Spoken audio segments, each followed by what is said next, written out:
Ujjwalavarana Gauravadadeham Vilasita Niravare Bhava Videham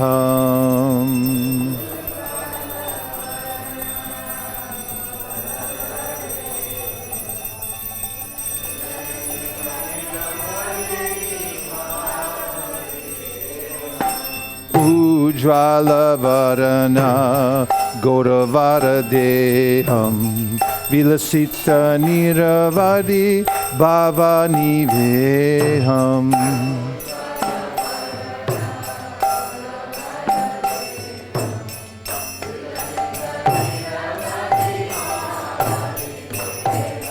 Tribhuvana Pavana Kripaya Lesham Tam Pranamami Shri Sachitanayam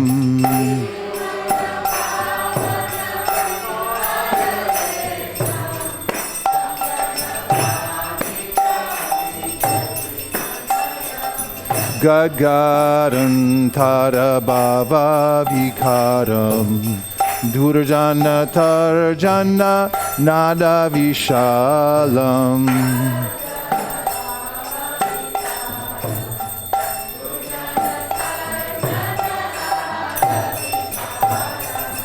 Bhavabhaya Bhajana Karana Karunam Tam Pranamami Cha Shri Sachitanayam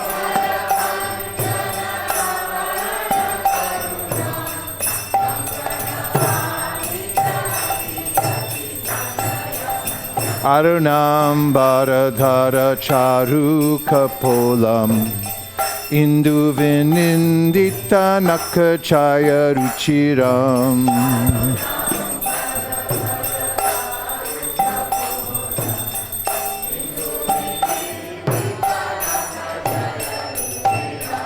Jalpita Nijaguna Nama Vinodam Tam Pranamami Cha Shri Sachitanayam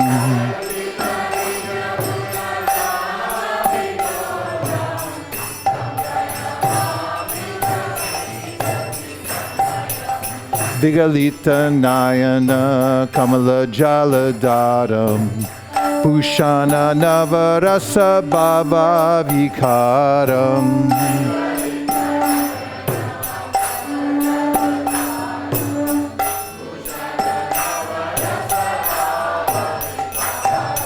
Gati Ati Mantara Nritya Vilasham Tam Pranamami Cha Shri Sachitanayam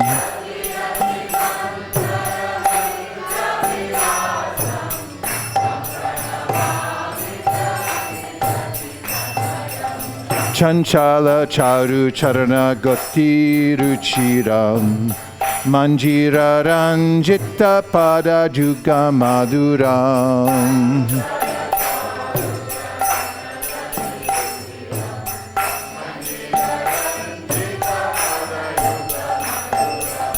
Chandra Vinindita Shitala Varanam Tam Pranamami Cha Shri Sachitanayam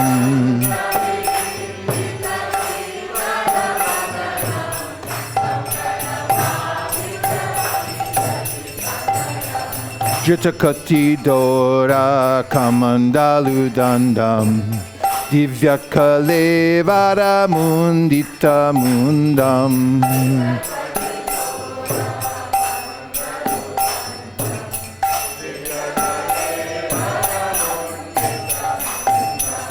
Durjana Kalmasha Kandana Dandam Tam Pranamami Cha Shri Sachitanayam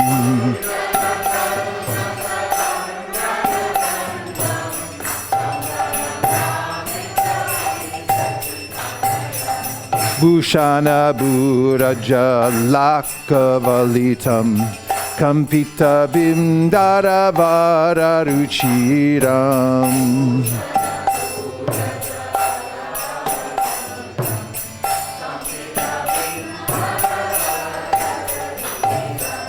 Malaya Javira Chitta Ujjvala Tilakam Tam Pranamami Cha Shri Sachitanayam.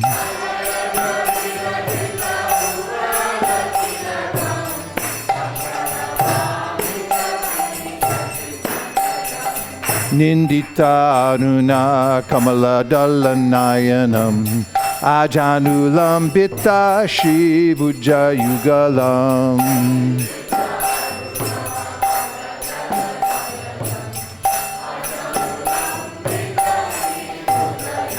Kalevara Kaishora Nartaka Vesham Tam Pranamami Cha Shri Sachitanayam.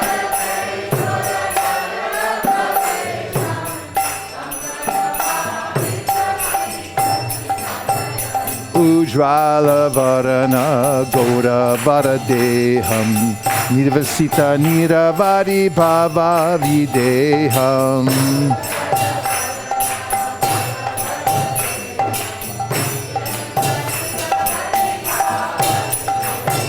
Tribhuvara Pavana Kripaya Lesham Tam Pranamami Cha Shri Sachitanayam.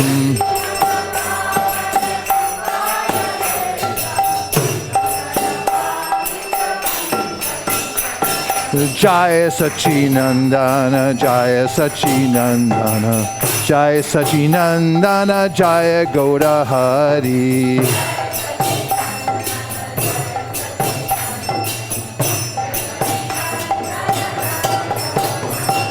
Jaya Sachinandana, Jaya Sachinandana, Jaya Sachinandana, Jaya Gaura Hari.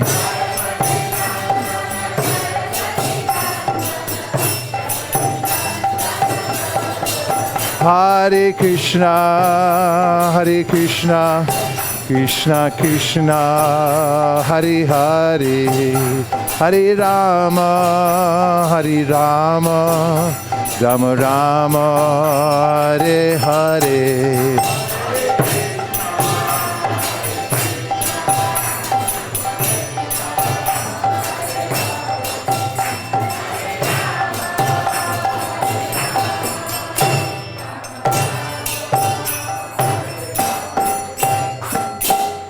Jai Gaura Premanande, Shri Sachinandana Gaura Hari Ki, Shri Shri Radha Madan Mohan Ji Ki, Shri Shri Lakshmi Nrsingadev Ki, Shri Pancha Tattva Ki, Gaur Premanande, Nitai Gaura Hari Bo, Hari Bo, Hari Bo, Nitai Gaura Hari Bo.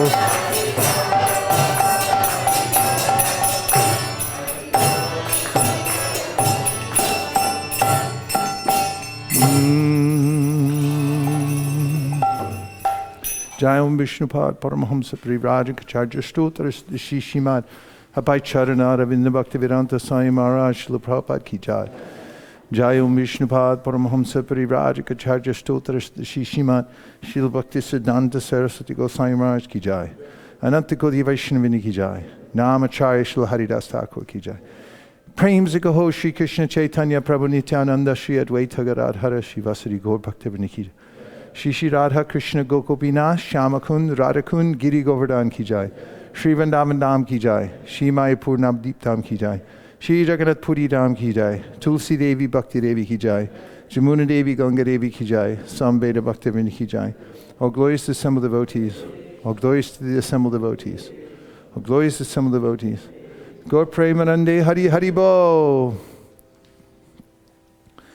Now, I'm going to sit down and read the translation.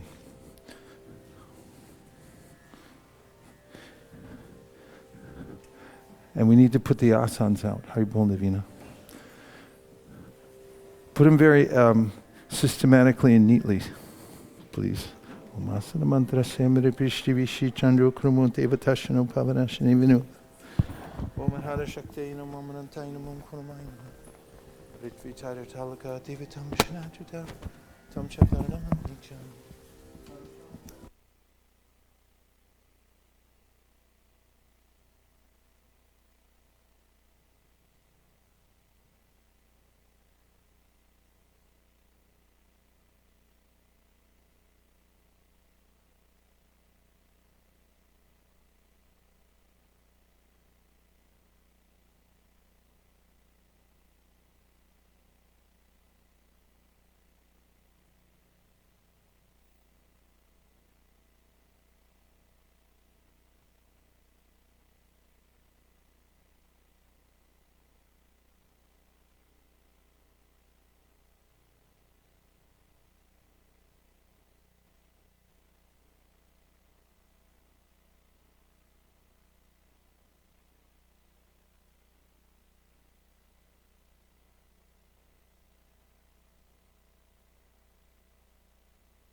song was written by Sarvabhauma Bhattacharya. A beautiful ashtakam describing the features of Sri Chaitanya Mahaprabhu. Hare Krishna. So this ashtakam you can sing, and it will put the form and the features of Lord Chaitanya Mahaprabhu in your mind. There's something special about this. Yeah, we do have it. Okay, let's go back to the translation of the other one. I used to sing this song, and then somebody gave me a recording. In Vrindavan, in front of the Radha Damodar Mandir, they used to have this, during Kartik, they would sell cassette tapes. You've probably never even heard of them before, but there used to be things called tape recorders. And they had these little cassettes. And so there was a crew out there, and they would sell these cassette tapes. And somehow going through them, I found this ashtakam, somebody singing it. And it was just so charming to me. I listened to it over and over and over again. Some Brajabasis or somebody singing this. And just it struck me, first of all, that to find the ashtakam in Vrindavan, because it reminded me the way in which Chaitanya Mahaprabhu was distributing Vrindavan to everyone through his disciples. And the deeper you go into Sri Chaitanya Mahaprabhu's pastimes and personality, the more you find Vrindavan. The more you go deep, the more deeply you go into Vrindavan, the more you find Sri Chaitanya Mahaprabhu. This is how it works. So finding this there and listening to it in Vrindavan, I found to be very satisfying. So this is a very sweet prayer. Also remembering that it comes from Sarvabhauma Bhattacharya, who is a Pakka Mayavadi. And he, after he met this young boy, 24-year-old sannyasi, Sri Chaitanya Mahaprabhu, and he totally changed. And this is a big victory for the movement of Sri Chaitanya Mahaprabhu. And it's the biggest victory in anyone's life, that somehow or other he or she comes in contact with Sri Chaitanya Mahaprabhu or one of his devotees, and then makes a decision that I've changed my mind. I'm not going to go for that other stuff. I'm going to go for serving Sri Chaitanya Mahaprabhu. That's a monumental, to say the least, decision that someone can make. So these songs and prayers by others who have made that decision can actually change our own hearts. We'll see that just by hearing them, we get infused with, these bhajans are infused with their mood, and it can enter into us also. His super excellent spiritual body is a brilliant golden color. He is incessantly churned by sublime transcendental ecstasies. A fraction of his mercy is able to deliver all the three worlds. Unto that son of Shri Sachi Devi I bow. A verse, please, from a fraction of mercy of Krishna. 10th chapter, yes, you're almost there. 10th canto, 14th chapter. Everyone should know this verse. Atapite deva padam bhujatvaya prasad aleshana grihita evahi janati tatvam bhagavan mahimno nachanya eko picharam vachinvan. You got it? Atapite deva padam bhujatvaya. No, I got it. You look. Get the mic. Translation.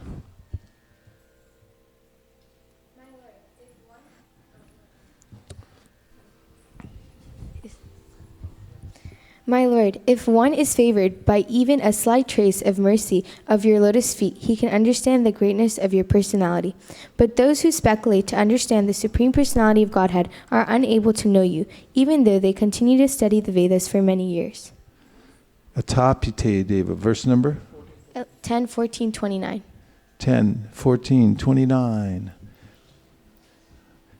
2, within himself. Okay, let's look at it. 10, 14, 29. This verse is quoted, I should say, Srila Prabhupada quotes this verse frequently. It's a very important verse. I'll say, please repeat. Atapite deva padambuja dvaya prasada leshanugrahita evahi Janati Tattvam Bhagavan Mahimno Nachanya Eko Picharam Bachinvan. Translation. My Lord, if one is favored by even a slight trace of the mercy of your lotus feet, he can understand the greatness of your personality.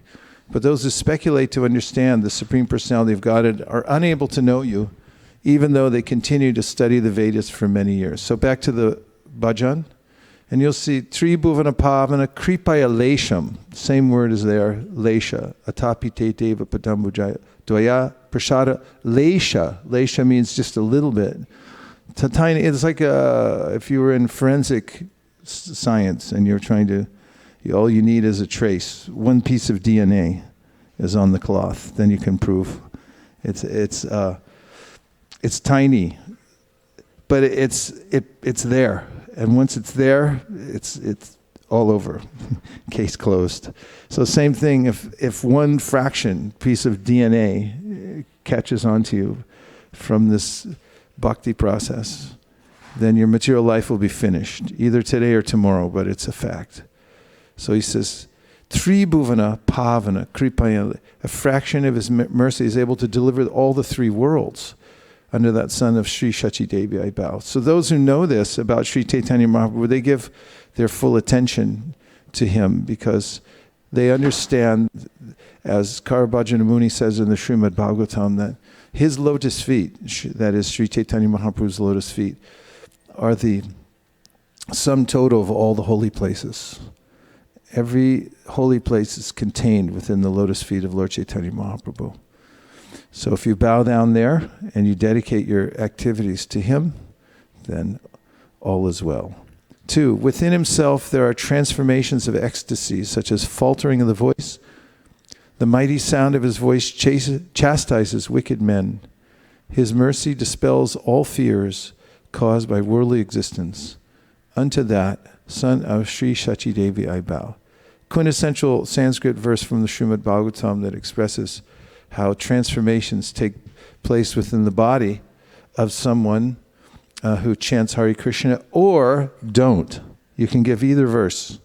There's one in the second canto that says one who's chanting and he or she doesn't experience transformations is steel-hearted, or you can give a verse from the Bhagavatam that says that by chanting Hare Krishna, one experiences transformations within the body. Shraddha Devi has it in the front row. Here's your mic. This is from 11th canto, 2nd chapter, verse Yes. 40. Evam vrata swa priya nam kirtya jatanurago ditchutta ucche hasati atirodati roti gayati unmadavan nrityati lokabhaya. Number of the verse again? I think it's 40 to 11 to 40. 40. Yeah. Okay. I'll say, please repeat. Evam vritasva priyanama kirtya Jachanurago drutachitta uchai Pasatyato rodati rauti gayati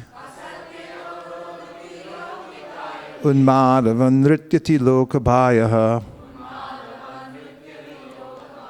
Translation is, by chanting the holy name of the Supreme Lord, one comes to the stage of love of Godhead.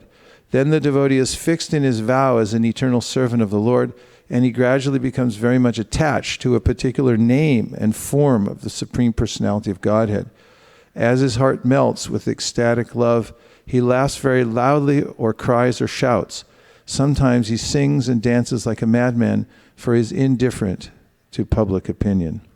Now give the other verse that says, if you're chanting Hare Krishna and this doesn't happen to you, then you're a nonsense. The other verse? Second canto. Steel framed. 2, 3, 24. Brace yourselves.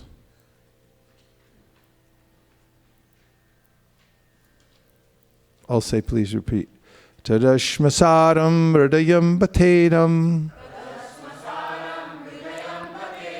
Yad grihamana harinamadhyayai Navikriye tata yada vikaro Netre jalam gatra ruhesha harsha. Translation is certainly that heart is steel framed, which in spite of one's chanting the holy name of the Lord with concentration does not change when ecstasy takes place. Tears fill the eyes and the hairs stand on end. The meaning of this verse is that if you're chanting, it's a little convoluted, the translation. Actually, it's a little convoluted. But the fact is that the verse means that if you're chanting and you're not experiencing changes in your life and in your heart, then you're making offenses somehow. So you got to be careful. Otherwise, you can chant and chant and chant, and your heart will remain the same. So you have to chant and avoid the offenses. Back to the bhajan. Number 3.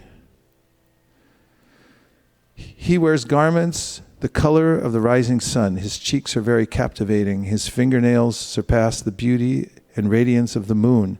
He takes delight in uttering the glories of his own transcendental qualities and holy name. Unto that son of Sri Sachi Devi I bow. Streams of ecstatic tears flow from his lotus eyes. He is ornamented with transformations of ecstasy caused by ever new loving mellows. His pastimes of dancing exhibit very slow and graceful movements.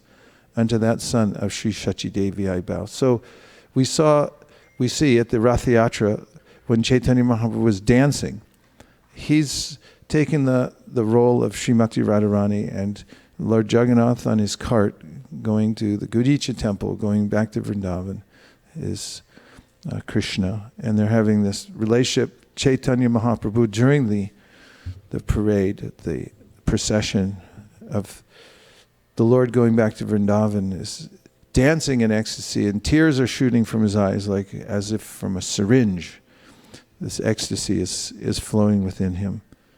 And Chaitanya Mahaprabhu is Krishna, who comes as his own devotee, imbued with the sentiment and also the radiance of Srimati Radharani. And it's an esoteric point that's made in the beginning of the Sri Chaitanya Charitamrita, and that is that Krishna notices that Srimati Radharani enjoys more than he does in the relationship, because he's the object of love and she's the one who's appreciating that object of love. So who enjoys more, the object of love or the one who's appreciating the object of love? One who's appreciating. So Krishna, being the supreme enjoyer, now has a conundrum, because he says, how can I be the supreme enjoyer if someone's enjoying more than I am? Now to taste his own sweetness, actually to taste the sweetness of Srimati Radharani's love and the magnanimity, the huge love that she has. I don't like that. But give me the verse from the Mangalacharna, Chaitanya Charitamrita, please. Shri Radhaya pranaya mahima kidrisho vanayaiva swadyo yena bhuta madhurima kidrisho. Chaitanya Charitamrita, Adi Lila, verse number 6 or 7? 5. 6. Okay, this is a secret verse. Don't tell anybody. If you can't keep a secret, then go out of the room till we finish this. Okay? Say yes. Yes. You can't tell anybody.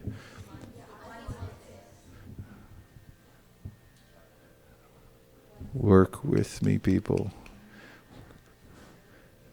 It's only half an hour. Okay, here we go. Please repeat.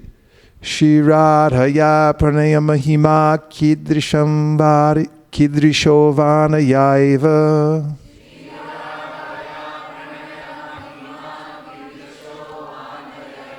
Shri Radhaya pranaya mahima kidrisho vanayaiva.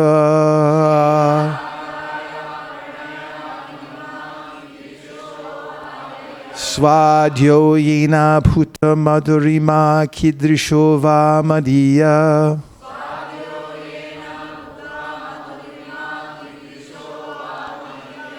Saukyam chasya mad anubhavata kidrisham veti lobhad.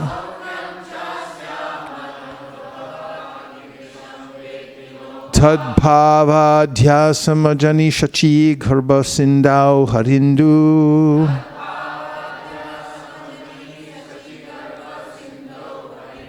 Translation.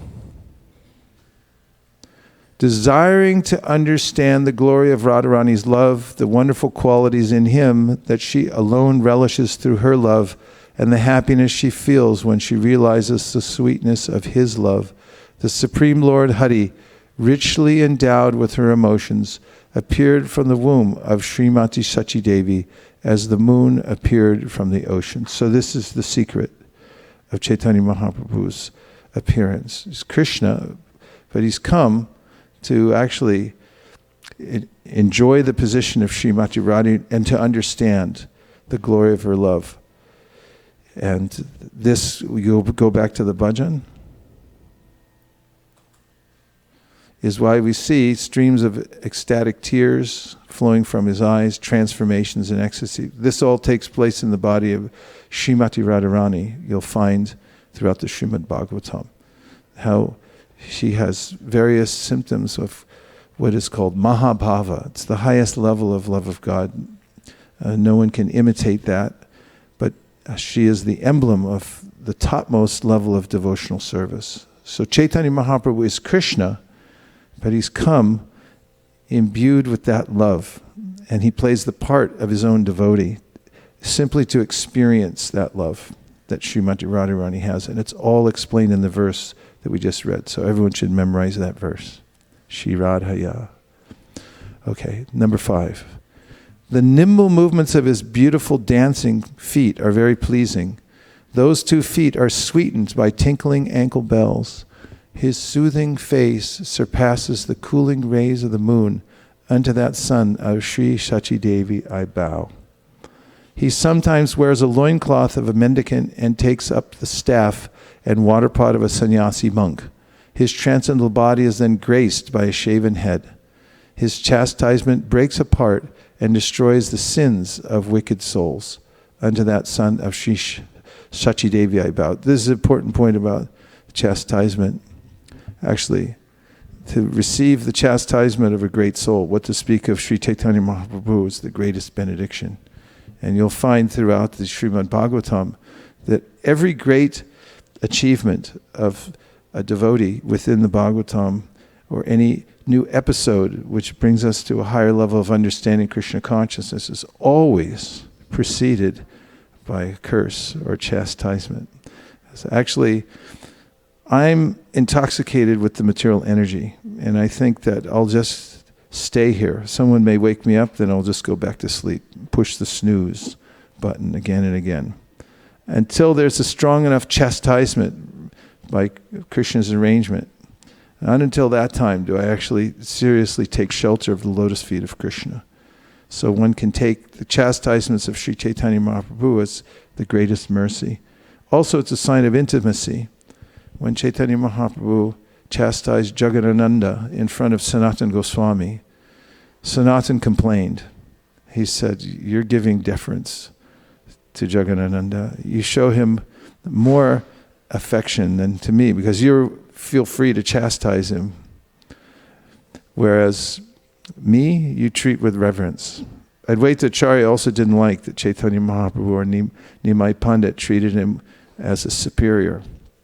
He treated him like a spiritual master. And Advaita Acharya actually engineered a situation so that Nimai Pandit would chastise him. And he did severely chastise him. He spoke Mayavad philosophy from his nightly Bhagavad Gita class. And when Chaitanya Mahaprabhu came out, he came and he pounded him. And then Advaita Acharya smiled and he said, "Just see, now everyone knows who my superior is." So the devotees appreciate the chastisement. If you can take the chastisement as the reward of the master, then you can learn the lesson that caused you to make the mistake in the first place, or that helps you to overcome any of the mistakes. Punishment as a reward. Look that up, please. Look up that phrase, punishment as the reward. Or just, if the messes up the search, then just put punishment and reward.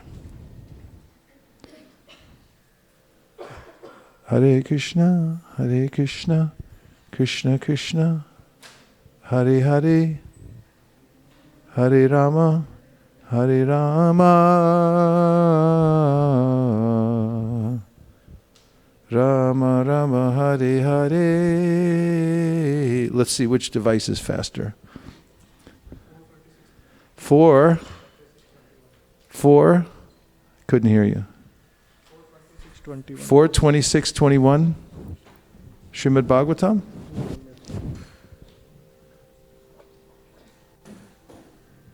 Punishment, reward, master. Put those 3.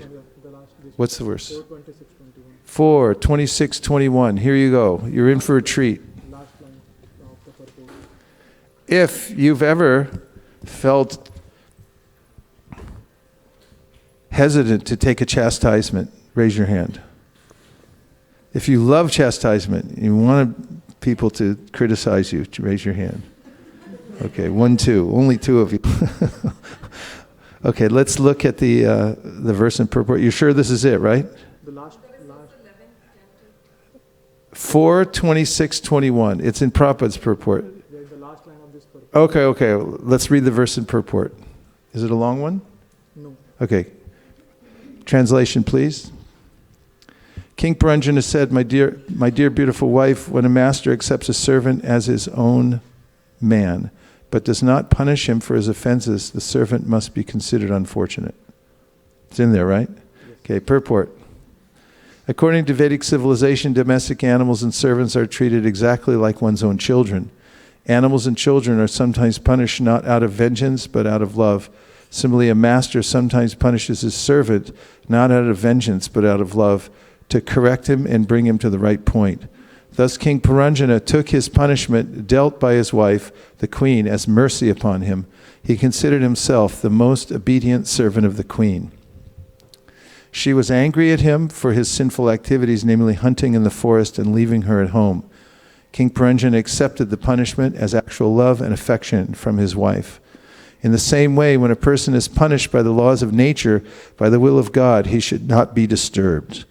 A real devotee thinks in this way. When a devotee is put into an awkward position, he takes it as the mercy of the Supreme Lord. Ready? Tate anukampam susamikshamano unjana eva makritam vipakam rigvagvapurvi vidadam namaste jiveta yo mukti pade sadaya bhak. This verse states that the devotee accepts a reversal of his position in life as a benediction of the Lord and consequently offers the Lord more obeisances and prayers, thinking that the punishment is due to his past misdeeds and that the Lord is punishing him very mildly. The punishment awarded by the state or by God for one's own faults is actually for one's benefit. In the Manu Samhita, it is said that the king should be considered merciful when he condemns a murderer to death, because a murderer punished in this life becomes freed from his sinful activity, and in the next life takes birth cleared of all sins. If one accepts punishment as a reward dealt by the master, he becomes intelligent enough not to commit the same mistake again. We'll read it all together, starting with if one. If one accepts punishment as a reward dealt by the master, he becomes intelligent not to commit the same mistake again. That's worth codifying and keeping in one's pocket. Back to the bhajan.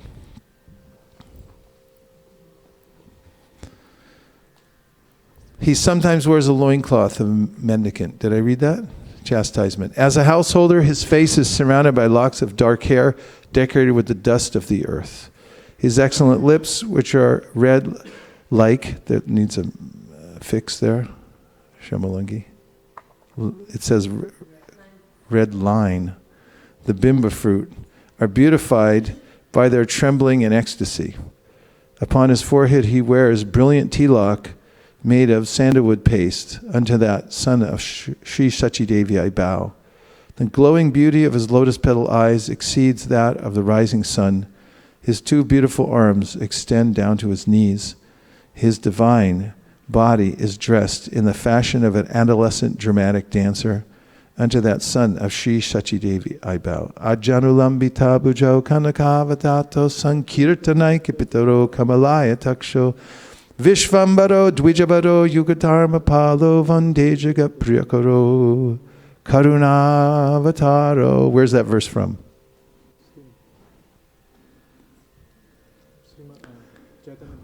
That's right. Sri Chaitanya Bhagavat, verse number? First verse. So this is, as we know, the Mangalacharna from the Chaitanya Charitamrita. Do we not? We know it all? Then we also can look into the Mangalacharna for the Sri Chaitanya Bhagavat. Let's look at it. Search for it, you'll find it. Search and you shall find. Knock and it shall be open to you. Chop, chop. Ajanalambita bhujo kanakavata. We have the Chaitanya Bhagavat on the Veda base, so it should be there.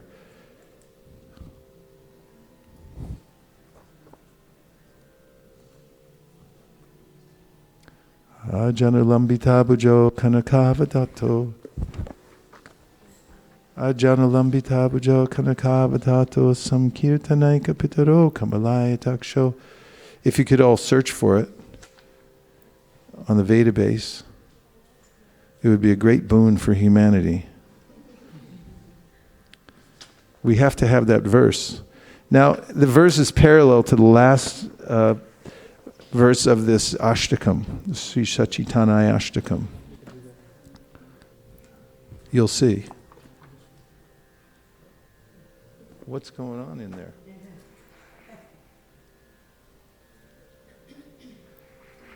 Sri Chaitanya Bhagavat, Ajanulambita bhujo kanakavadato. We should be in great anxiety right now. We can't find the verse. Imagine that Bhaktivinoda Thakur, he was looking for a copy of the Chaitanya Charitamrita and he couldn't find it anywhere. Nowadays we can get anything, but we don't even look for it.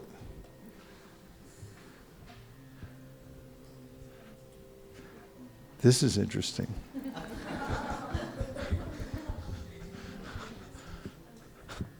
You got it?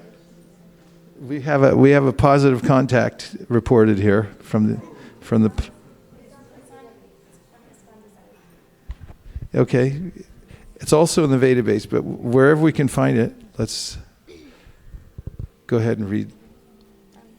I offer my respectful obeisances to the two fathers of the Sankirtan movement, whose long arms reach to their knees, who are splendid like gold, whose large eyes are lotus flowers, who are the maintainers of the world, the best of the brahmanas, and the protectors of the Yuga Dharma, the religion of the age, who bring happiness to the people of the world, and who have come to this place because they are very merciful. Exactly. Now, why can't you find it in the Veda base? Okay, we'll find it on the CD version. Don't you have it on your hard drive? You have it here? You have Bhaktisiddhanta Saraswati's purport?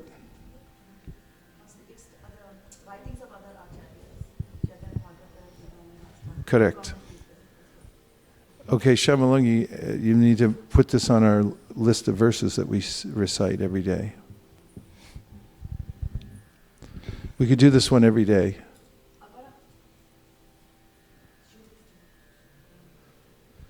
Can you expand the size of that, please? Is it possible? Just copy it and put it somewhere.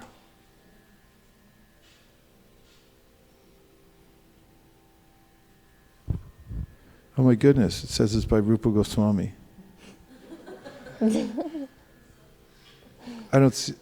Wait. Unless Vrindavan Das Thakur included his verse. Okay.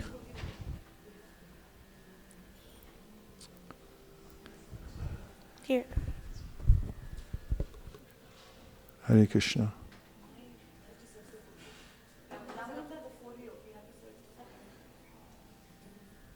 This is a serious operation. But it's worthwhile. I mean, the trouble it takes to go on pilgrimage. For instance, if you want to go to Jagannath Puri to see Lord Jagannath, you got to buy a ticket. You got to sit in airports. They'll cancel your flight. You get there, it's, nothing works. But everything that you put into it is purifying. So similarly, when you're looking for these verses, all the trouble that you take is highly purifying. Okay.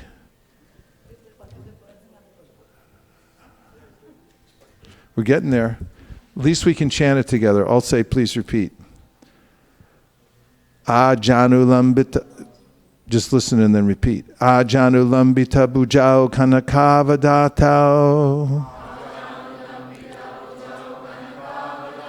Samkirtanai kapitarao kamalaya taksho. Vishvambarao Dvijavarao Yugadharma Palo Vande Jagat Priyakarao Karunavataro. There you see right there, CB stands for Chaitanya Bhagavat. Who wrote the Chaitanya Bhagavat? Vrindavan Das Thakur, and this is the Adikanda 1:1. So this is the opening verse of the Chaitanya Bhagavat. And here's what it says. I offer my respectful obeisances unto Sri Chaitanya Mahaprabhu and Sri Nityananda Prabhu, whose arms extend down to their knees, who have golden yellow complexions, and who inaugurated the congregational chanting of the holy names of the Lord. Their eyes resemble the petals of a lotus flower. They are the maintainers of the living entities, the best of the brahmanas, the protectors of religious principles for this age, the benefactors of the universe, and the most merciful of all incarnations. This is a beautiful verse. It's one that you can keep, and we'll keep it in our repertoire. Okay. And there's a long purport, which we won't go into right now, but there's commentary by Srila Bhaktisiddhanta Saraswati Thakur explaining this Mangalacharana verse and how it relates to the entire book, the Chaitanya Bhagavat. There's very deep meanings to each one of these statements about Chaitanya Mahaprabhu that he explicates there. Did we finish the bhajan? So that's the Sri Nityananda Ashtakam. And who was it written by? Sarvabhauma Bhattacharya. So this has great historical significance, devotional significance, and it's a beautiful bhajan or ashtakam. And when it gets in your mind and heart, then it'll uplift you. It'll bring you into the holy Dham, even as you're walking around Silicon Valley. And now here's our next ashtakam for this morning. Pardon me? Nityananda Ashtakam. This one's said to be by Vrindavan Das Thakur. And you'll see the last line at the bottom, starting with Bhaje. It goes like this. Bhaje Nityanandam Bhajana Tarukandam Niravadhi. Everyone. Bhaje Nityanandam Bhajana Tarukandam Niravadhi. But twice as slow because it's a hard one to follow the whole thing. So let's say Bhaje Nityanandam Bhajana Tarukandam Niravadhi. From the top, all together. Sharach Chandra Brantim Spuraramalakantim Gajagatim Hari Premon Matam Trita Paramasattvam Smitam Kam Sada Gurnan Netram Karakalita Vetram Kalibidham Bhaje Nityanandam Bhajana Tarukandam Niravadhi. 2. Rasanam Agaram Swajana Gana Sarvasvamatulam Tadiyaika Prana Pratima Vasuda Janavapatim Sada Premon Madam Paramaviditam Mandamanasam Bhaje Nityanandam bhajana tarukandam niravadhi. You need to put a little more into the last line though. Sachi suno preshtam nikila jagadishtam sukhamayam kalamajaj jivo dharana karano dhammakarunam harir akyanadva bhavajaladi garvo natiharam bhaje nityanandam bhajana tarukandam nirvadidhi aye bratandrinam kalikulushinam kinubhavita tata prayashchitam rachaya yadanaya sata ime Prajanti tvam itam saha bhagavata mantrayatiyo bhaje nityanandam bhajana tarukandam niravadhi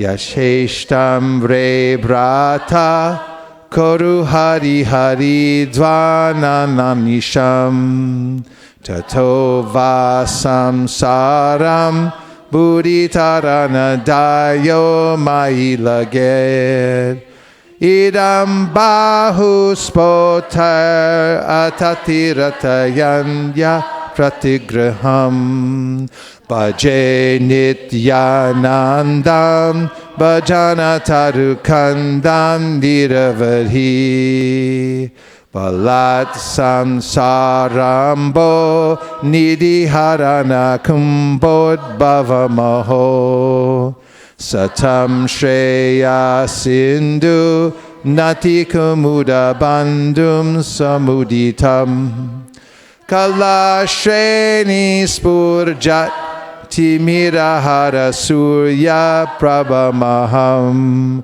bhaje nityanandam bhajana tarukandam niravadhi natantam gayantam harim anuvadantam patipati brajantam pashyantam swamapi nadayantam janaganam prakurvantam santam sakarunadrigantam prakalanan bhaje nityanandam bhajana tarukandam niravadhi subibranam bratu karasarasijam komatalaram mito vaktra lokach Chalita Paramananda Hridayam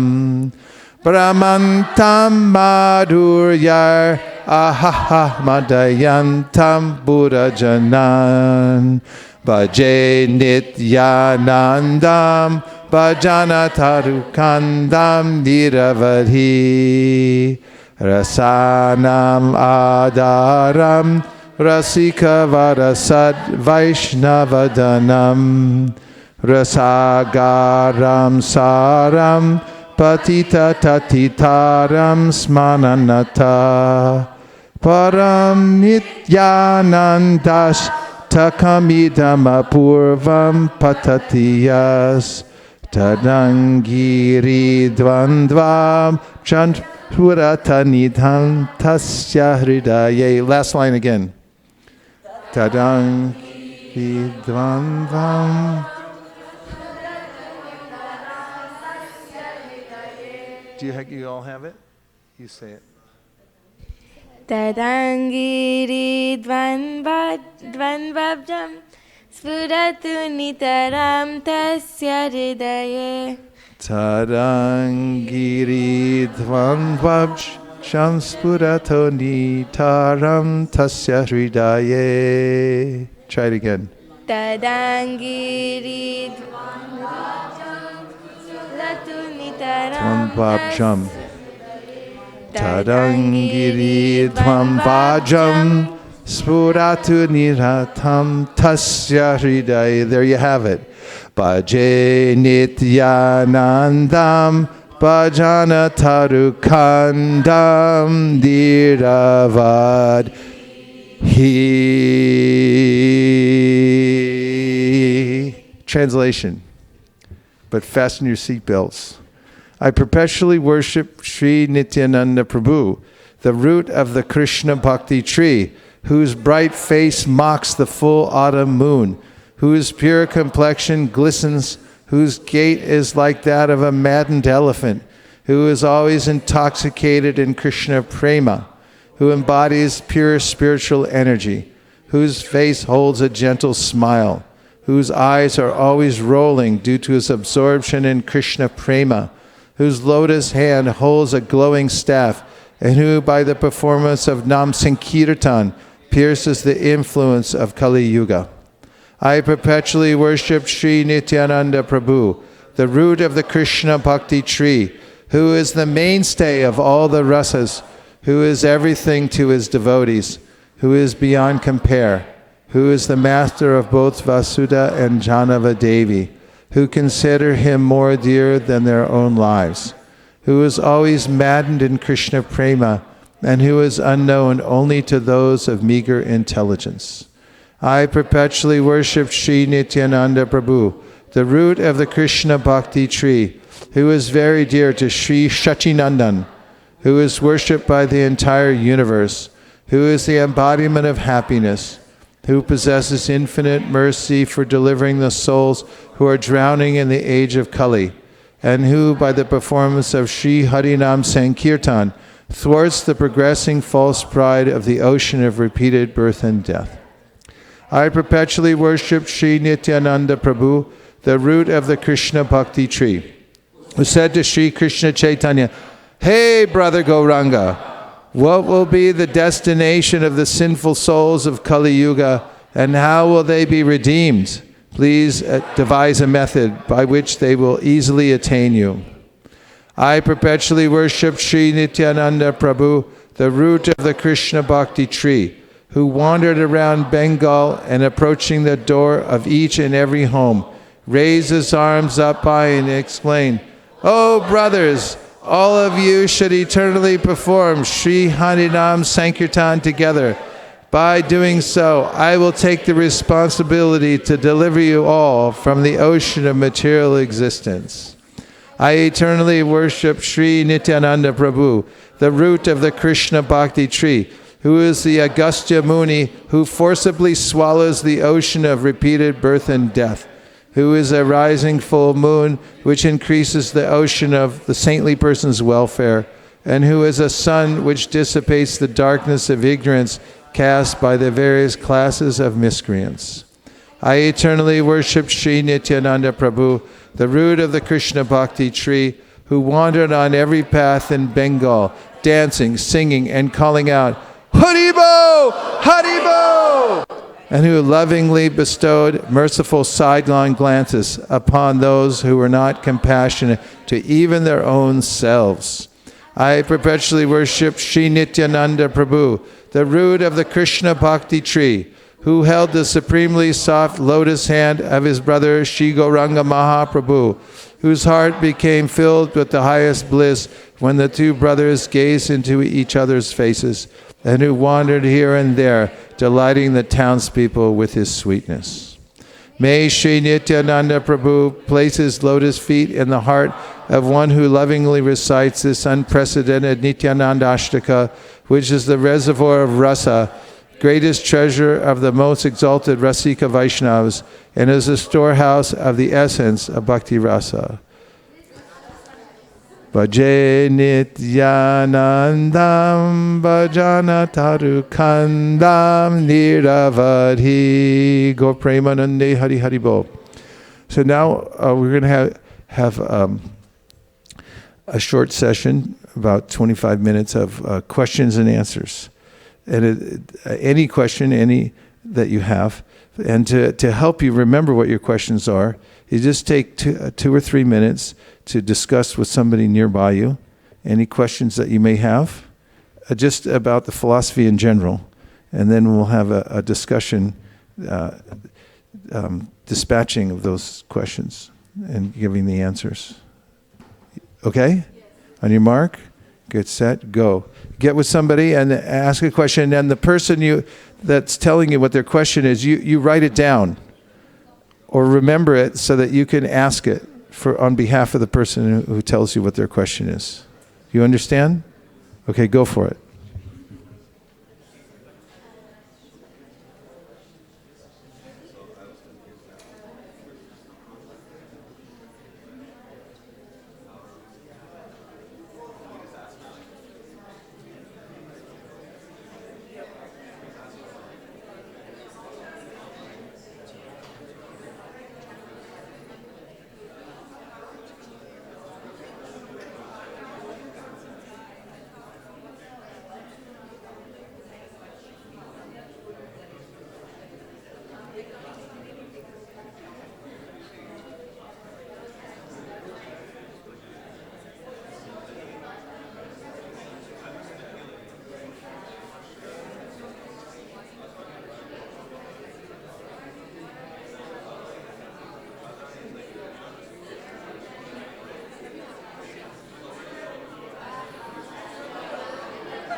Nityananda Bhajans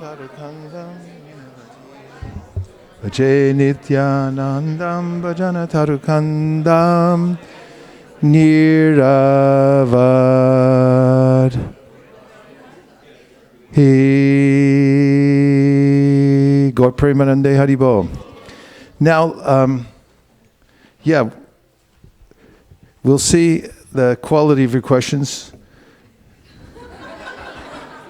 It's very important to deepen our questions, because the more we develop questions, in fact, it's very difficult to have questions unless one's studying the philosophy of Krishna consciousness and also trying to make advancement. The reason to ask questions is to clear any doubts that one has that hold one back from practicing Krishna consciousness. The reason that one doesn't move forward in any endeavor is because one might have doubts about it. Therefore, Kaviraj Goswami says, Siddhanta bola chitta na kara alash, iha hoite Krishna lagi sudrid manash. Sudrid manash means the mind becomes sudrid, or totally fixed, when one has discussed the philosophy of Krishna consciousness fully and has come to Siddhanta. Siddhanta means to understand what something is and what it isn't. You'll notice, for instance, in the Vedanta Sutra, Srila Vyasadeva gives a point, and then he'll give a point just after that called the Purva Paksha to refute his own point. In other words, he'll make a strong point, and then he'll say, but somebody could say, challenge this point and say this. And then he defeats that challenge. So this is like sharpening an axe. An axe has a sharp point because you hit it from both sides. And as you hit it from both sides, you don't just say the positive side, say the negative side, and you try to come to a sharp point. So this is called Siddhanta, Bolya Chitta. He says, Nakara Alash, don't be lazy about doing this. Challenge yourself, ask good questions, and try to find the answers deeply. When you do, then he says your mind will become fixed in the devotional service. Otherwise, if you have some doubt, and doubts, Srila Prabhupada writes in his purports to the Bhagavad Gita, are like demons. They hold you back from the process of devotional service. Are you ready? Let's see what kind of questions and answers we can generate here. Okay, you're the first one.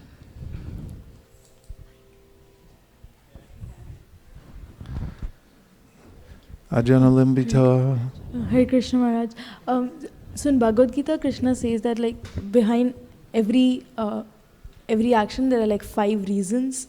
Like, so if I'm like procrastinating, like, and one of the reasons is Krishna himself. So if I'm procrastinating on something beyond belief, is it beyond what? Beyond belief, like I'm procrastinating. Beyond belief. Yeah, like way too much. Oh. Is it because like is it like there is actually like Krishna who's making me procrastinate, or am I using it as an excuse? You're using it as an excuse.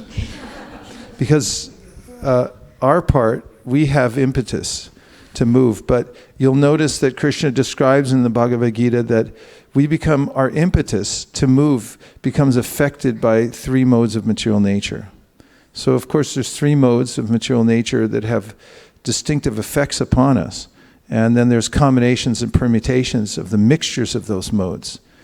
And Krishna enumerates those effects so that we can understand how we're being affected by the modes. And one of the ways that we get affected is our own impetus to do something. Therefore, he describes how if you're procrastinating, it means that you're in the mode of ignorance. You're being affected by that mode that holds you back.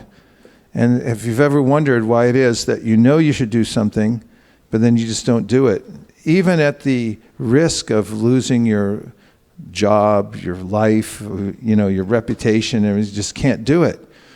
This is an effect of the mode of ignorance. But the impetus is ours. And Vyasadeva points this out in the Vedanta Sutra. He says that actually the Shastra is telling us to rise. And if it's telling us to rise, then we have the possibility of rising. We can't claim to be permanently unqualified, or that it's Krishna's fault. He says, understand that you're an agent for change. So what to do?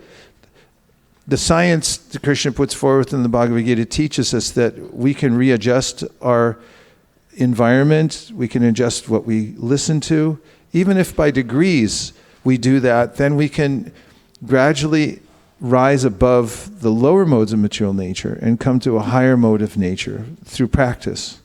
And when we do that, Partiva dharano dumas tasmaragnis trayimayaha tamasastu rajas tasmat sattvam yad brahmadarshanam.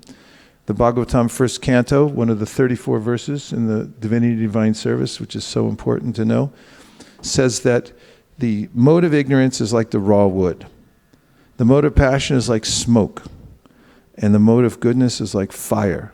Fire is very useful for many different things, but especially for performing Vedic sacrifice. And sattvam yad brahmadarshanam. From sattva, we can actually have knowledge, and we can have darshan of the difference between matter and spirit. From there, impetus becomes purified, and we can do the right thing at the right time because of that. So it means a cultivation on our part. Thank you. Good question. Very good. We rate that a 5 on a scale of 1 to 5. Okay. Yes, there are more back here. Pass the mic.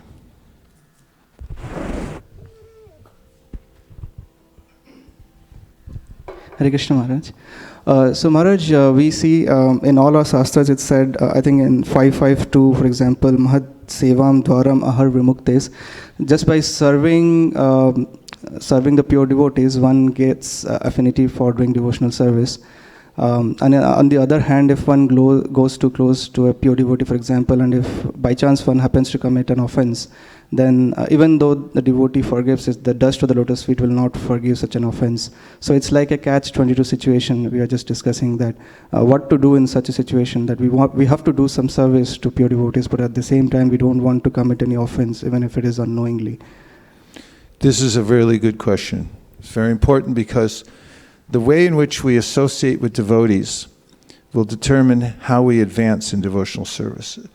As an example of this, in the Upadeshamrita, Rupa Goswami says, Krishneti yasya giritam manasadriyeta dikshasti chet pranatibisha bhajantamisham shushushaya bhajana vignya mananyamanya nindadi shunya hridamipsita sangalabhya. He lists 3 categories of devotees. One is the beginner, or someone who just says Hare Krishna. For that person, we should show respect within the mind. Then the next one is someone who's taken a vow and has accepted diksha, initiation into the chanting of the holy name. We should offer physical obeisances. And then the person who has been chanting for a long time and has become very advanced in devotional service, we should serve, give our life to, listen to, and so forth. So this indicates there's an etiquette, there's a protocol, ways of associating with different kinds of devotees. We should do so carefully. The example given in the Shastra frequently is that association with advanced devotees is like a fire. So fire is very useful, but if you get too close, you'll get burned. However, if you get too far away, you won't be able to take advantage of the heat. So that requires a little finesse. Look up the word finesse, please. It means that you associate, but remain aware of the fact that you're associating with somebody who is not to be taken for granted. At the same time, Rupa Goswami says there should be some sense, for instance, in a guru-disciple relationship, there should be some sense of friendship, vishramba. Vishramba means there's a friendly relationship, it's friendly, but at the same time, there's also a sense of Aishvarya that, oh, this person is a representative of Krishna through the parampara. So both things have to be there. That's finesse means there's some kind of balance. What does it mean, Shraddha? Intricate and refined delicacy. Intricate and refined delicacy is required, yes. Artful subtlety. Artful subtlety. Subtlety. That's Typically, nice. typically that is needed for tactful handling of something. Tactfully handling something. And the origin is late Middle English in the sense of purity and delicacy. Purity and delicacy is required. And from French, it is related to fine. Huh? The word fine. Fine. So the other thing to keep in mind is pure devotees like Srivas Pandit. He was willing, the associate of the Supreme Personality of Godhead. Of course, ours is also, but very quick to forgive. The devotees don't take offense so much. It requires some malice to really offend a devotee. Prabhupada generally never rejected anybody, unless they were really determined to be obnoxiously against Krishna consciousness. And some people did manage to pull that off. They somehow developed envy in their heart, and then they expressed it to Prabhupada, and Prabhupada said, like, he cut them loose. You're on your own. And obviously it was an offense. But other incidental kinds of things that happen in the association of devotees are not taken very seriously if the intention is right. Even Krishna says, Api chet sudaracharo bhajate mam ananya bhak sadureva samantavya samyag vyavasito. He said, if your heart's in the right place, it doesn't matter if you're still overcome by the worldliness that is very hard to shake off. So finesse is the key word. Don't get too close, but don't get too far away either. It requires some tactfulness, a subtlety. What was the subtlety? Delicate, subtle. Artful subtleties. I like that. That could be a name for a gift shop or something. Refined delicacy. Virtual gift shop. Okay. All right. Another question. Yes. Okay, 1, 2. Thank you so much, Prabhu, for the morning japa session and this opportunity to ask I questions. mean, just thinking about it yesterday, what gave me the first jolt of ecstasy was as soon as I brought it up about having a japa circle, everybody wanted to participate, which is really a good sign. Everyone wanted to be here. And I got here at 6:03 or something like that, and you had already been here since like 4 in the morning or something. Yeah. But it was very nice. Yes. Yeah, I was struggling for attentive chanting, and today's session really helped a lot. Thank you for that. So my question is, I'm reading Jadabharat's pastime right now in Srimad Bhagavatam. So first he was Bharat Maharaj in the first life, and then he became a deer, and then he became Jadabharat in the third life. And he is very, very careful now, like he's completely knowledge and everything. And when his father comes and trying to teach him Gayatri Mantra and all the other things, he knows that these are all fruitive activities. But my question is, being such an elevated person, why did he not try to tell his parents, like, okay, this is all temporary, whatever you're trying to do is temporary. And why he purposely was in a dull state, acted as if he's dull. But my question is, why did he not make an attempt to tell his parents? Could you all understand the question and the context of it? Everyone here? You understood? Something? Jad Bharat, he had been a king named Bharat Maharaj, for whom India is named. And he had gone to the forest, given up his kingdom, his family, everything, and he was engaged in a very high level of worship. He got his bhajan going in a big way. But then he was distracted in dramatic fashion because he got attached to a little deer. The mother had died. The deer was left right at his doorstep, basically, of his cave or wherever he was dwelling in the forest. He started taking care of it, and then all of his intention that had gone towards worshiping Krishna then went into taking care of this deer.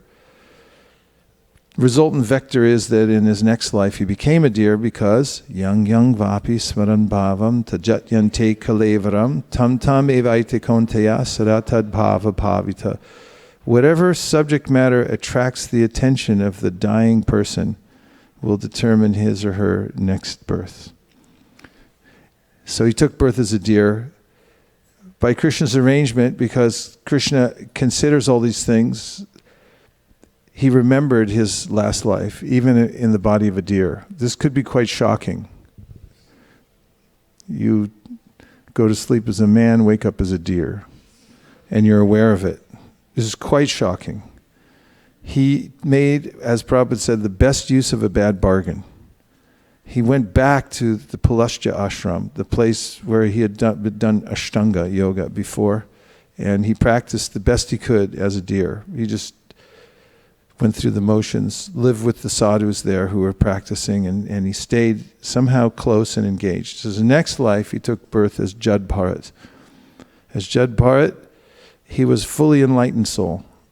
However, he was aware of what he had gone through. Now you ask the question, why is it that he didn't then speak out and speak to his parents and try to enlighten everybody right then? And it's a very similar circumstance where there are some correlations to Shukadeva Goswami. Shukadeva Goswami was in the womb of his mother for quite some time. He wouldn't come out. And the reason that he wouldn't come out is because he was aware of how subtle Maya is and how easy it is to get attached. And therefore, he wanted nothing to do with anyone or anything in the material world. That's how acutely aware he was of the power of Maya. Vyasadeva had to invite Krishna to come there to speak to Shukadeva in the womb and say, it's okay, I guarantee you won't become attached. You can come out. But even when he did come out, he took off running. How's the verse start? Yam pravajantam anupetam apeta krityam dvaipayano viraha kartara ajuhava putreti tanmataya taravo binedus tam sarvabhuta hridaya munim anatosmi. It says poetically that Shukadeva Goswami came out of the womb and he took off running. And his father said, at least take the sacred thread. And he said, he didn't even turn around. He just took off. And his father is Vyasadeva. How many of you have a father who's Vyasadeva or like Vyasadeva? So, he just took off. Because there's this sense that he had that you put your toe in and next thing you know, you're caught. He wanted nothing to do with it. And this is the mood of Jad Bharat in his situation also. He was, imagine like he had already been at the highest level. Tears were coming from his eyes as he was doing his worship. And somehow or other, just by a small distraction, he lost it all. Now he's fully aware of this when he comes into the body of Jad Bharat. So he says, no mas. No mas. I want nothing to do with this. Now, the Srimad Bhagavatam says in the 10th canto, in the descriptions of autumn, that waterfalls, sometimes they gush forth water. And at other times they hold back. You go there and say, where's the waterfall? It's gone. It doesn't come. Same way, says Shukadev. Sometimes sadhus, they're gushing. They have a campaign all over the world. Look at Prabhupada. He came 1965. He didn't stop traveling once until he left the world. Constantly speaking, even up to his last breath, the waterfall was flowing. And other times, sadhus, they don't say anything. Prabhupada kept to himself for many years, sitting in his room in Vrindavan. Timing is everything. So Jad Bharat, same thing. And when the time was right, when he met Maharaj Rahugana, that's when he started gushing philosophy to the benefit of everyone, because we have those chapters. What philosophy comes out when he starts speaking to Maharaj Rahugana? So it's the impetus of the sadhu to speak when he or she wants, or to hold back at any time, depending on the mood and situation. Anyway, we got both from him. Both he held back and he also spoke. Prabhu, yes. Hare Krishna Maharaji. Hare Krishna. My question is, when I listen to satsang and be in holy company, I hear that it is important to do meditation and go to satsang and listen to the ways we can improve our mind. But when I talk to it about this with my father says that his only philosophy is to help the needy and just give love to people. He's not very interested in meditation or coming to satsang. So I don't know what to tell him or whether he is right. Well, you don't know what to tell him or whether he's right. So you're not sure what to do with the situation. Well, one thing I can tell you in general from my own personal observation is that fathers generally don't listen to their children. It's built into the relationship. Unless it's a very extraordinary relationship. Sometimes we find devotees that start the process of Krishna consciousness and then they call their parents long distance and they say, Mom, Dad, start chanting 16 rounds, and then the next day come back, my parents are chanting 16 rounds.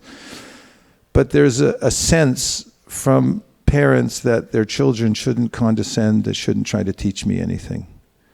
Best thing, when you say you don't know what to do, I've seen, is when children take to the process, yes, you should take to the process of Krishna consciousness. This is the admonition of the Shastra. Tad vijnanartam sa gurum eva bigachet samitpani shotrim brahmanishtam. As soon as you have an idea that human life is meant for advancing spiritually, you should utilize it right away. Don't wait. Komara acharet pragno dharmam bhagavatamiha durlabam manasam janma tadapya dhruvam artadam. It's the opinion of Prahlad Maharaj that from the time you're Komara, you're just a little child. If you understand anything, that human life is meant for spiritual realization, and you really don't get anywhere by advancing materially, there's nothing in it, then you should take to it as soon as possible. So you should take advantage. And the fact is that when the child takes advantage of Krishna consciousness and sets an example and shows the way by following parampara, following Bhagavad Gita, the instructions of Bhagavad Gita, find out what does Krishna say in Bhagavad Gita is actual service, and then do that. Then the parents start to see the way through your example. And you don't have to say anything, you have to set a good example. And then they'll understand. So you have to clarify for yourself by reading Bhagavad Gita what real service is. What does Krishna say service is? You can serve the body by doing work like opening hospitals, feeding people, and so forth. I have a bird feeder in my backyard. My father gave it to me before he passed away, so I figured I'd put it up. I fill it up with bird seed, they eat the bird seed, and then it's empty. I have to fill it up again. Then I realized I go away for 35 days. It's empty. Do the birds starve? Do they starve?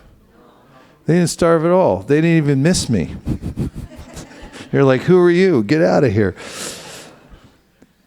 Because Krishna's already feeding everyone. Nityo nityanam chaitanas chaitananam eko bahunam yo vididhati kaman. The Vedas say that Krishna is the maintainer of everyone. And Jesus said, go out and look in a field and see how the birds are being taken care of. They don't need you. This idea that I'm going to take care of everybody, see if you can take care of yourself. That's more important to actually render service to Krishna by learning transcendental knowledge and practice and teaching it to others. Everybody knows that. Even Jesus said, you can feed a man a fish, or you can teach him how to fish. That's more important.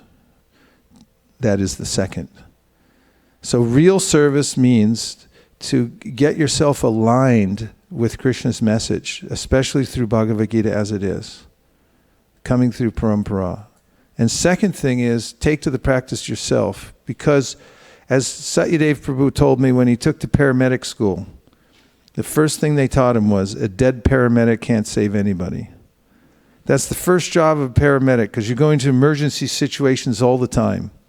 He said, if you step on a electrical wire and get electrocuted, if you get shot because it's an active shooting situation, if you get cut and you get some infection and you die, then how are you going to save anybody? So they're teaching is first save yourself. Same thing on the airline. They give this little thing, and the first time I saw it, it's like, that's weird. The parents put it on and then the kids?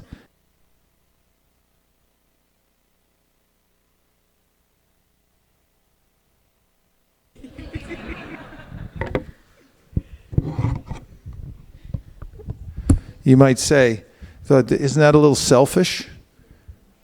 The parents put the oxygen mask on before their little kids? No, it's common sense. So same thing, save yourself, then save others. And who are we to save anybody?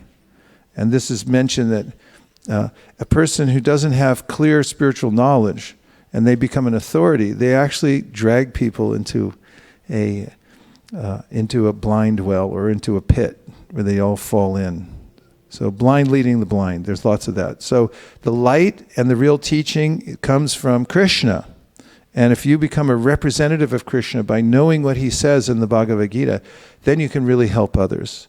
And if you make an example in your own life of following Bhagavad Gita, then anybody else can follow you, including your family. Does that help? Oh, good. Okay. Yes, Hansapriya.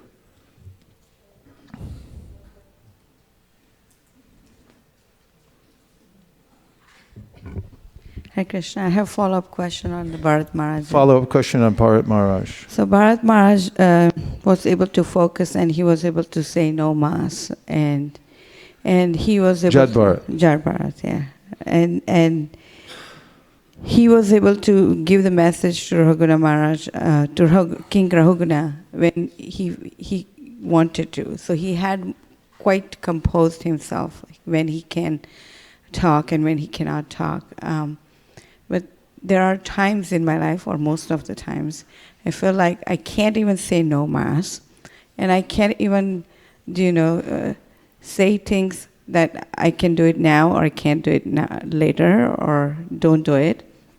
So I feel like, is it a time that I would not be hung up on all these things and will be able to get out and say things no mass and stay focused? So question is why we go through those yo-yos. This is natural in any discipline, to go through a period in which we're challenged, because before you get good at something, you really have to be bad at it. We start off learning how to overcome various shortcomings that we have. And in the scheme of 100 years of devotional service, if we're lucky enough or unlucky to live that long, it's a short amount of time, and the time it takes to actually come to what Rupa Goswami describes as mastery of the senses may take a few decades. Also takes maturity, and it's not something you can hurry. Maturity, like I learned this in cooking. I used to think, well, maybe I could cook faster. And then I realized certain things take a certain amount of time in order to bake or cook. If you've heard the term half-baked. That's for a reason why people use it. Because if something's half-baked, it was a waste of time. So we have to take the time over a lifetime to come to maturity in our devotional service. And Vishwanath Chakravarti Thakur says, in relation to chanting the holy name and advancing, that you'll see that different trees take various amounts of times or differing times in order to bear fruit. And how long does it take a tree to bear fruit? It takes, many days. It's got to go through the cycles. So in the same way, when we practice devotional service, there's various stages that are identified. So one of the stages is called Shraddha, when we have faith in the process. And this is something that's characterized in the beginning. One may have faith in the process, but then develop what's called Utsaha Mayi, which means kind of early enthusiasm to think that I got this. In fact, there's a syndrome we've noticed that was even named in our ISKCON society about the pure devotee syndrome, where sometimes people would join and then they'd say, okay, now I'm a pure devotee, so watch out. And then life comes into the mix, and we see that there's actually challenges that one has to overcome, both internally and externally. And even after one has made a vow, is engaged in bhajana kriya and said, I'm doing this is my life, I've understood it, then one comes to anartha nivritti, which means you have to clear the obstacles. There's 5 main obstacles that are characteristic of the stage of anartha nivritti, and those have to be overcome over time.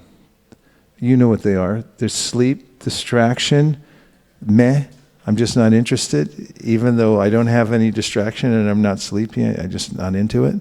And then there's innate qualities that I've picked up from my association since the time immemorial with material nature that just naturally come out at various times and distract me. And then there's the connection that my senses have to their objects in the material world, which is mentioned by Hamsa Avatar. He says the senses and the mind are embedded in their objects in the material world. So it kind of makes sense that we'd be connected in that way. But all those things are overcome by the regular practice of devotional service. And I might add, in the backdrop of our own lives, there are various periods of time that we go through. Different stages, things that happen to us at different ages. Practically every 10 years is a kind of an era in our life, marked by a certain kind of attitude. For instance, it's very natural for people in their 20s to think that they can do anything and get away with it, or to think that they're indestructible. I used to think that. That's how I broke my arm, wrestling, because I thought nobody can beat me, and then I got crushed. And then by the time I was in my 30s, I started thinking, look, well, maybe I'm not indestructible. I mean, every time period has a particular characteristic, and we have to actually go through all those. Vidyam chayas tad vedo bayam saha avidyayam ratum tirtva vidyayam ritum ashnute. Only one who can learn the process of nescience and that of transcendental knowledge side by side can transcend the influence of repeated birth and death and enjoy the full blessings of immortality. Means in the backdrop of our own lives, when we're going through many changes, facing challenges in our lives in various ways, internally, externally, but we go on with our devotional service, there's a kind of purification that takes place because of that. There's a concept called, or actually a device called a crucible. Can you look it up? From what I understand, a crucible is the place in which you purify gold. So gold, it's pure state, it's 24 karat. It means there's no other alloys mixed in. But how do you get there? You have to put it under heat, high heat. What is a crucible? It's a ceramic or metal container in which metals or other substances may be melted or subjected to very high temperatures. The origin is late Middle English from medieval Latin, crucibulum, which is night lamp, crucible, perhaps originally a lamp hanging in front of a crucifix, from Latin crux or cruc, which means a cross. But it's actually a ceramic device that you can put in high heat and purify gold. Metal, yeah. And some encouragement. You're better than you think you are. That's one thing. Because we become sensitive to our own shortcomings, right? And they're kind of annoying. They can actually be discouraging because they keep coming up. But Krishna says, keep going. Don't worry. You'll overcome. Prabhupada writes in the light of the Bhagavat that our lifespan is kind of like chaturmasya. When you do your chaturmasya, right? You just eat once a day off the floor. Chaturmasya means havishan. You cook mung and rice together with no spices, no salt. And then when you eat, you can only eat once a day and off the floor with your hands behind your back. As much as you can eat off the floor with your hands behind your back, that's all you get for the day. And you spend the rest of the time just absorbed in chanting, studying, any other kind of austerity. You let your fingernails grow, hair grows out, your hair gets matted, no, special fluffing, anything. Chaturmasya. Can you tolerate for 4 months? Maybe. You can try it, see what happens. Some people used to say, because devotees would go into all these fanatical austerities, so there was a saying in ISKCON, chaturmas means chatur mess. So you mess up your service because it's really hard. But the fact is, Prabhupada mentions this, that there's a traditional period of time that students and brahmacharis, sannyasi, they perform these austerities for 4 months. They stay in one place, in one room, and just practice.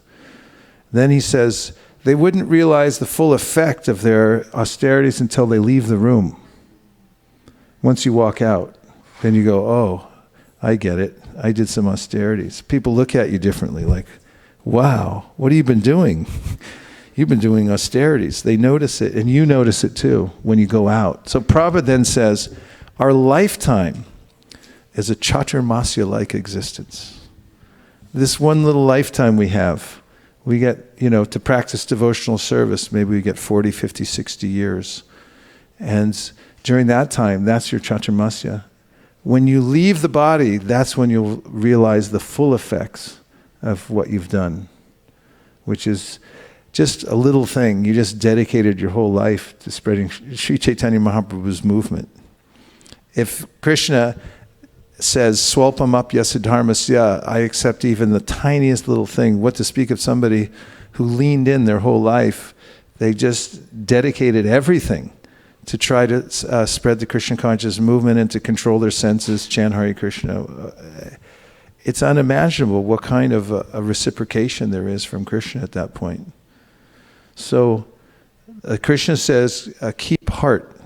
I keep saying that, but it's in the verse I've quoted many times here. Jata shraddha makatasu nirvina sarvakarmasu veda dukat makankamams prityage pyanishvara tato bhajeta mamprita shraddha lordrita nishchaya jushamanams tatankamams dukodarkams jagaryan. This describes how a person already knows that the material world's a waste of time, is disgusted with interaction with the material world, but still can't control the senses. Prityage pyanishvara means they don't have the full power yet to be fully sense-controlled. Tato bhajeta mamprita shraddha lordrita, Krishna says, have faith in the process and keep practicing. He said you can have a little garayan, a little bit of sense of remorse, but not too much, because then you might give up and say, like, I'm so downtrodden I can't even do this. He said, don't do that. Keep going, and you'll be successful. And he says it in the Gita too, because he says, apichet sudaracharo bhajate mamananya bhak sadureva samantavya samyag vyavasito hisa, which means that even if you're affected by bad qualities from being worldly minded, if you continue the process, or as you continue the process, you're considered to be a saintly person, Krishna says. Declare it boldly in the next verse. He says to Arjuna, Shripam bhavati dharma dharma sashvat shantim negachati kaunteya pratijanihi nami bhakti pranashiti. He says to Arjuna, say it really loud to everybody that my devotee is never vanquished. If the person goes on, even though that they're affected by the material world, they can't quite control their senses, they'll be victorious for sure. No doubt about it. Something. Okay. Oh my goodness. 1, 2, 3, 4, 5, 6, 7. Okay. Who are you pointing to? You fight it out amongst yourselves. Oh, you have a question? Okay, yes. We'll take from the two sides. Here, give him a mic.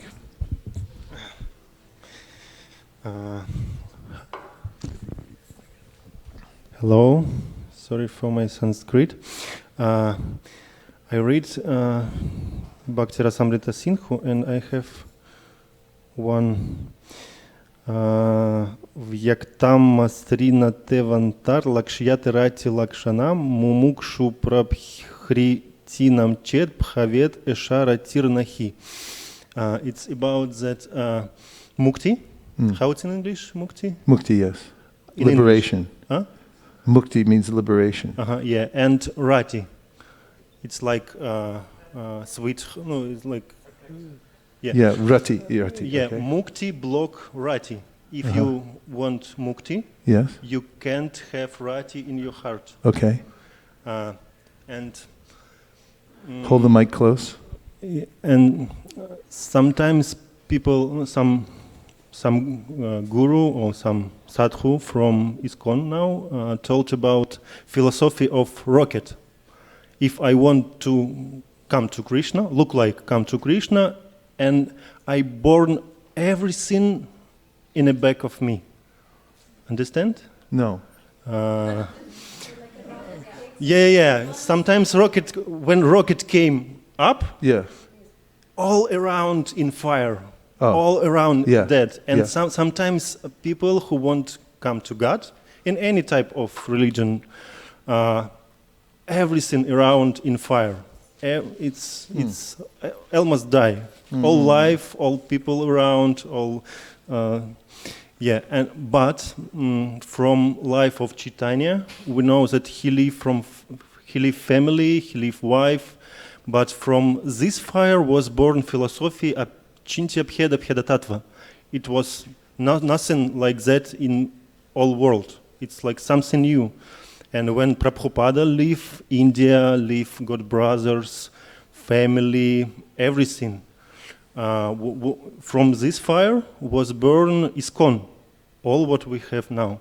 And how we can understand, is it we are the rocket or it's real rati? Because sometimes rati can be really strong too. It's my question. Thank you. What a nice question, how poetically put. First of all, what is our mukti anyway? And what kind, as you mentioned, of renunciation is important, because you mentioned the cases of Chaitanya Mahaprabhu, who's mentioned in Shastra, for instance, 11th canto, Tyakva Sudusyaja Sarechita Raja Lakshmin Dharmishta Arya Vachasa Yadagararanyam. His renunciation is noted by Karabhajana Muni when he says that everyone's after the goddess of fortune.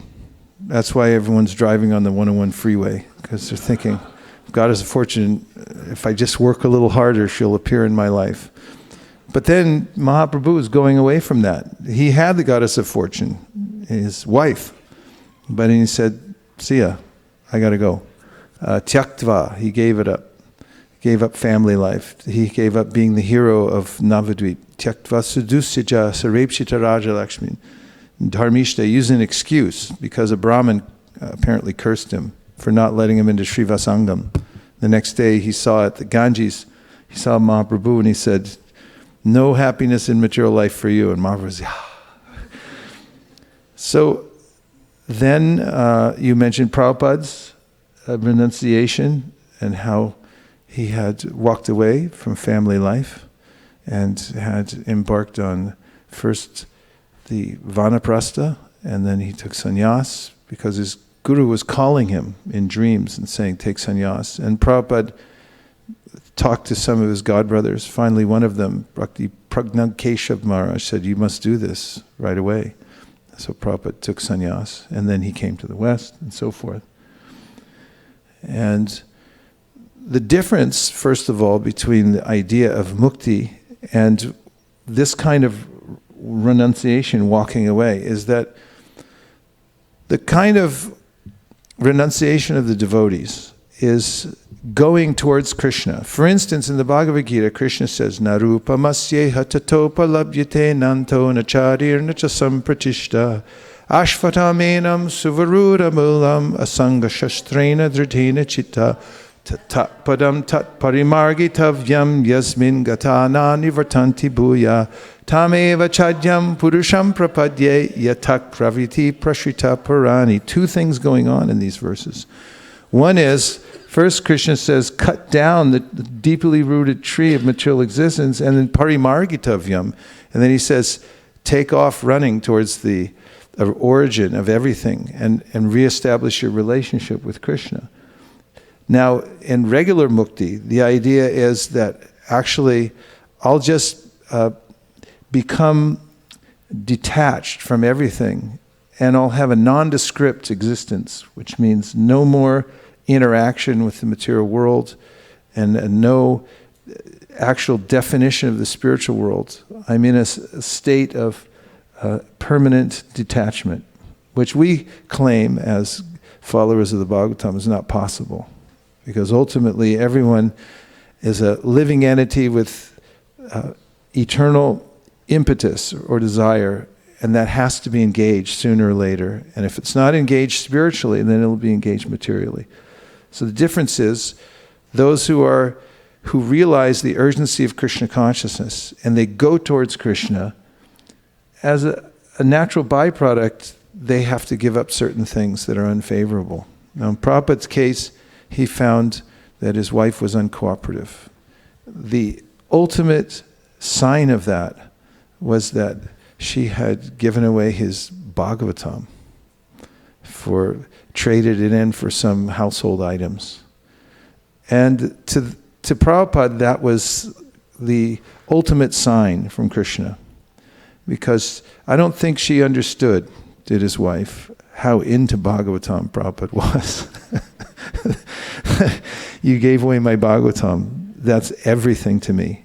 And he couldn't tolerate that, so he moved away and went on. You won't find, if you look at the details of Prabhupada's life, or of anybody's life who renounces, there are various stages. There's a way in which they find their way forward. It's not just rocket taking off and then everything's burnt, although you may hear that in the writing of Srinivasacharya. He says, Tyakva turnam ashesha mandalapati shrenim sada tuchavat. The six Goswamis, what did they do? Tuchavat. They just renounced everything and walked away. But it took a full year for Rupa Goswami to wrap things up with the government, with his family. Sanatana Goswami had to go to jail for a long time and then escape from jail as a political prisoner and make his way to Chaitanya Mahaprabhu, one thing after another. So the credo of the devotees is everything favorable for Krishna I accept, and everything unfavorable I give it up. And it's different for different people. Some people express it in different ways. Raghunath Das Goswami became a renunciate. He came from a billionaire family, so Mahaprabhu gave him special instructions to renounce in a certain way. There were other associates of Chaitanya Mahaprabhu that he was perfectly happy to see engaged with family and grihastha life. In fact, as Prabhupada mentions, most of Mahaprabhu's associates were grihasthas, and they expressed their renunciation in different ways. By accepting things favorable, rejecting things which are unfavorable. Nonetheless, the idea of the thrust of the rocket and the result, which is that the material world is left behind, is the mood in the heart of the devotee, no matter what situation he or she is in, is that I'm running towards Krishna, and whatever I have to do to get there is fine and necessary with me. That kind of determination is important. Otherwise, getting out of the gravity, the gravitational pull of the material world is very difficult. In fact, there's a formula for that. The bigger the body of the bigger the planet, the stronger the gravitational pull is. Did you know that? Yeah, it's called something. Any aerospace? Escape velocity. It's called the escape velocity. The bigger the planet, the more intense is the escape velocity. And so the bigger our ego is, the harder it is to escape. So really what we're trying to burn to a crisp is not everybody around us necessarily. It's just that they're a byproduct of our false ego. And if your intention is properly executed, if you're properly aligned, and then you do that, then ultimately people will become grateful. And so when I took my parents' ashes to India, they died 1 year, my mother died 1 year after my father. She couldn't survive because if you're married that long, 70 years, and then your spouse dies, you can't survive. Normally, most people don't survive. Maybe not devotees, but she couldn't survive. I took both their ashes. Interesting, she was going to give me my father's ashes, but then after he died, she got attached to them. It's kind of interesting. And then, before she left, she said, take both of our ashes. And so I took them both to the Jamuna.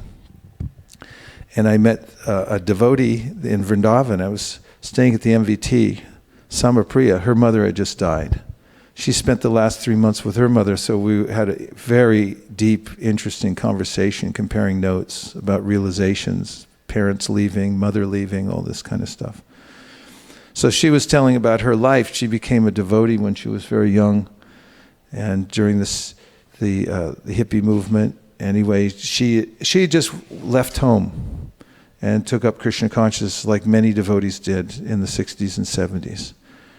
And some of her siblings really took exception to this because, she neglected her mother, did Samapriya, during that time. I did it. I didn't. When I left home, in fact, they said, you could go for the summer. And I basically never came back. I mean, I didn't even set foot at home for 8 years after that. I barely took calls until I got chastised by my temple president, said that's not spiritual. But in any case, what happened to Samapriya is that she, near the end, when her mother was dying, she had a few months left, she came back home and she spent that time with her mother. And as is often the case, other siblings and relatives, they can't handle it. You'll notice this. You'll see the final scene in your parents' life, and the devotee will show up. Okay, I'm ready. I got Tulsi, I got this, I got the holy name. You ready to hear Bhagavatam now? And the rest of them are like, yeah, I'm a little busy right now. I can't. You do it. And that's what happened with Samapriya. And after her mother died, the siblings, especially one of her brothers who had renounced her, came back to her, and he said, now I understand. I was meant to take care of her during life, and I understood how to do that. But you were the only one qualified in our family to take care of her during death. He saw it. People see things at that time. And there's, part of the scorched earth policy. She left home, everyone became angry. There was definitely some burns there. But then later on, they saw that actually this is valuable. Because no one even thinks of death. They put it off. It's not a subject of conversation at Thanksgiving or something. Like, what do you want to talk about? Death! Everyone tries to avoid talking about it until it's right upon them. And then like, what do we do now? And it's like, well, she's been cultivating this for her whole life. So what was a scorched earth from the rocket taking off actually becomes soothing rain. And it takes care of people, from the devotees who have gone away and died to live. Because you have to die to actually live. You have to die to your false ego to actually experience real life without the encumbrances. And that's real liberation also, is to realize your real ego, which is I'm an eternal servant of Krishna. Does that help? I'm not convinced. Yeah? But anyway, everyone can feel free based on the teachings of Krishna in the Bhagavad Gita. In the Srimad Bhagavatam, Narada Muni says, Tyakva sadharmam chananam bhujam harer, bhajana pakvo tapa tato yati. Even if you're not ready, if you want to go ahead and renounce the whole world and take off like a rocket, feel free. Feel free, because even if you come crashing down, didn't have enough fuel, he says no loss. At least you tried. And you'll never lose that you actually jumped for it. You missed the bar, but you jumped for it. Navina Prabhu.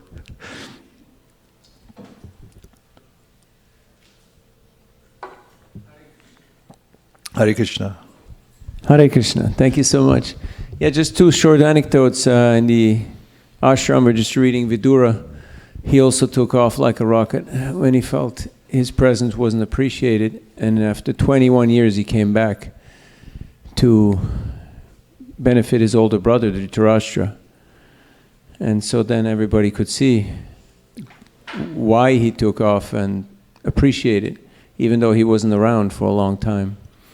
And just a small story, one devotee from Nigeria, his name is Bali Das Prabhu. His father was the finance minister of the Nigerian government, and he became very upset when his almost youngest son, I believe, became a Hare Krishna. So he cut him out of the will, he cut all ties with him. But when the old man was about to die, he had cancer, he was very irritable because he was a government minister before and had very hot temper and nobody could stand him. So Bali came back and took care of him for the last few months before he passed away. And the father was very touched by that. So he wrote him back into the will and gave him a few cashew factories and a few other things. So he appreciated. So what happens in the last stretch, that's really what, like in any race, in any sports, it's like, it's not so much what happened in the beginning, but it's more like, okay, how was the finish? How did things actually pan out at the end? Excellent anecdotes and very helpful, much to the point. She also reminded me that the first thrust of Shukadeva Goswami, as we mentioned earlier, was to run away from home completely. Yam pravajantam anupetam apetya grityam. He just left. He came back because his father had, according to the, what is that scripture? Brahma Vaivarta Purana. He had gone out, his father Vyasadeva had sent disciples out into the woods where Shukadeva was spending his time, and they were reciting verses from the Bhagavatam. Aho bakiyam stanakala kutam jighamsaya payadapyasadvi lebegatim dat ruchitam tatonyam kamvadayalum sharanam vrajema. And he heard those verses and then he came back. He came back to his father to learn Bhagavatam.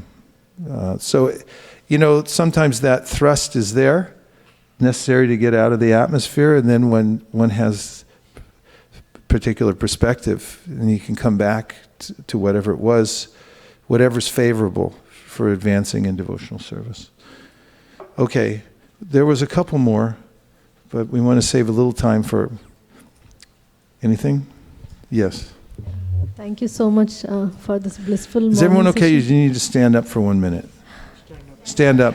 Stand up, take a 3-minute break. We'll come right back and finish the program with a bang. So don't go away.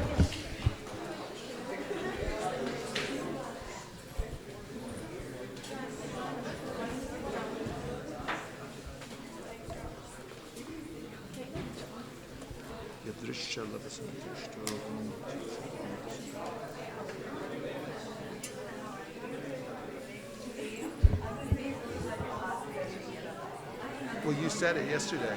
Any questions? What?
Amara Jivana, can you line it up?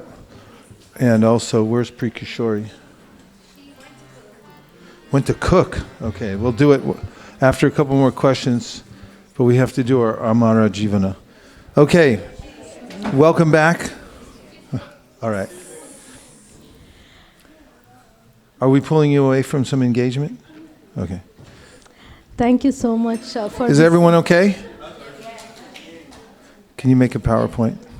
So this is a wonderful, blissful morning of spiritual enthusiasm. So my question is on the follow-up of Mother Hansapriya's Pull that down below, there. My question is a follow-up of Mother Hansapriya's question. Yes? So when we see the literatures of Goswami's Nectar of Instruction, Nectar of Devotion, and then Ujjwala Nilamani and others, we see that sadhana bhakti is very less portion and everything is into rag and spontaneous loving devotion and explanations of that. I can't concentrate if you're talking. So I know it's probably important, but just go ahead, start over. So when we see the literatures of Goswami starting from Nectar of Instruction, Nectar of Devotion, and other literatures, Vidagdha Madhava, Lalita Madhava, and others, very less portion is dedicated to sadhana bhakti, like maybe Vacho Vegam and few other verses.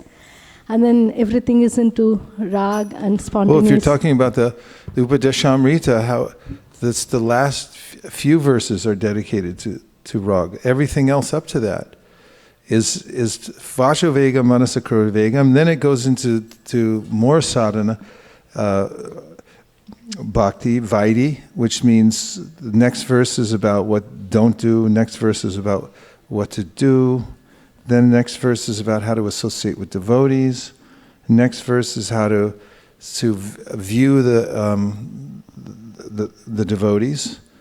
Next verse is really about chanting as medicine. Still devotional service and practice, no rag there. Then you get into the process through which you can actually come to rag bhakti, but you're getting near the end of the book, and then it starts talking about the gradations of places that are important and so forth. Anyway, you're making a point. Go ahead. So I just wanted to adjust the premise, because it's not true that the Upadeshamrita is all about rag and very little idea of vaidhi. So it looks like, it seems that a devotee quickly crosses over the sadhana bhakti. Is it like that? Because of that, is that the majority of Goswami's literatures are concentrating on spontaneous devotion? Well, first of all, we disputed that. It's not that there are various acharyas address various aspects of devotional service. Let's look at it from the point of view of sambandha, abhideya, and prayojana. So we have some of our acharyas that specifically dedicate their teachings to sambandha gyan, which means what is our relationship with Krishna. For instance, the seminal book on bhakti yoga called the Brihat Bhagavatamrita is decidedly about sambandha gyan. What is our relationship with Krishna? And how to achieve that relationship? Through the mantra, accepting initiation, sticking to the mantra, and so forth. In fact, he goes out of his way in the second part of the Brihat Bhagavatamrita to show what are the perils of not taking guidance, of not having a guru, because he just gets a mantra in a dream and starts chanting it, and he has to go all over the universe because he doesn't have a guru till later. And the guru he gets, who actually turns out to be Krishna himself, faints when he tries to, out of ecstasy, when he tries to give him any instructions, so he doesn't have that. And then you get a lot of books on abhideya, that, like the Nectar of Devotion. Nectar of Devotion is really about how to practice the rules and regulations of devotional service. Of course, it's divided in different sections, but it always begins through the teachings of Rupa Goswami with this idea of start here and then you'll progress naturally. And then you get Ujjwala Nilamani and other books that talk about prayojana, Raghunath Das Goswami and so forth. They give explanation of what it looks like when you're engaged in that kind of devotional service that is spontaneous. Nonetheless, as Jiva Goswami points out, even in the rag, or the practice of spontaneous devotional service, is practiced even in the beginning stages. So what we're doing, we are following the rag marg. It's not that we're into Vaidhi Bhakti. Chaitanya Mahaprabhu came to teach two things. One is Ragatmika Bhakti and Raganuga Bhakti. That is following the Ragatmikas, those who are eternally liberated and performing spontaneous devotional service. That is the residents of Vrindavan. That's who we're following. And even before we have spontaneous attraction or taste for following those particular residents of Vrindavan, we're still following them. So it's still rag marg. It's called Ajata Ruchi Raganuga Sadhana Bhakti. So Ajata means it's not manifest yet. What isn't? Ruchi, or taste for it. Nonetheless, we're still following it. Look at the prayers we sing to Tulsi Devi and tell me that's not the rag marg. In fact, Srila Bhaktisiddhanta didn't let his disciples sing that song. It's too esoteric. They sang another Tulsi song. This goes, Chatrisha Vyanjana. What is it? Chapana Bhoga Chatrisha Vyanjana. Tulsi Maharani Vrinde Maharani Namo Namo. So that's another song that refers more to the Tulsi, the plant, and so forth. We're singing to where she's kind of like a forest goddess, nymph, who's arranging the pastimes of Krishna and his spontaneous devotees. And we're praying to her, please give me adhikari for spontaneous devotional service. All our practices are like that. There's no Vaidhi there. It's Ajata Ruchi Raganuga Sadhana Bhakti. Because all what we're following here, we're singing Jaya Radha Madhava. What is that? It's a description of all the Ragatmika devotees in Vrindavan. That's who we're following. All our rules and regulations come from the Srimad Bhagavatam. That's the Bhagavat Marg, the spontaneous path of devotional service. Chanting Hare Krishna, Bhagavat Marg, spontaneous. We even teach that. We don't go on Harinam and sing about the four regulative principles. It's not like we're out there, it's like, don't eat meat, don't eat meat. We don't care about that so much. That comes later as a support to the Raganuga Bhakti that we're practicing. And as you begin this path, Prabhupada gives simple examples. He says, when you learn to type, you use the typing book, and you follow it. You put one finger after another on the keys, and you have to be very precise. Later on, you just type. You don't even think about it. No book needed. Because your fingers just do what they already know. They're there. It's spontaneous. So same way, in the beginning, there may be some guidance. We have to be careful because it's easy to be dissuaded in the beginning by our wanton desires and senses to go off the path. But all the activities that we do are meant to keep us in contact with the stimuli that awaken pure love for Krishna. It's the proximity that matters. And as we chant Hare Krishna, as we worship the deity, all these kinds of things are udipana. They're stimuli for awakening that original pure love for Krishna. Nitya Siddha Krishna Prema Sadhya Kavunoy Shravanadi Shuddha Chitti Karudoy. It's already there. The potential's already there. We're just awakening it through the path. Make no mistake about it. In ISKCON, we are following the rag marg. We are performing Raganuga Bhakti. Make no mistake. Thank you so much You're for welcome. opening my eyes. Okay, any other questions? 1, 2, and then we'll sing a bhajan. I wanted to hear from you why we perform austerities. I mean, because it feels so good. I mean, there's nothing so nice as performing austerities. Getting fat and lazy, it hurts like anything. But tightening things up in one's life, you start to, you get a spring in your step, like, wow. Because, we're souls. We're just residing within this clunky material body for right now. And even the mind, it's so subtle. But for us, we're way more subtle than that. We're a different category of energy. And we don't like it. It's not nice. So that's why people aren't happy. They got the wrong information, which is basically starting, you are your body, try to be happy, try to be comfortable.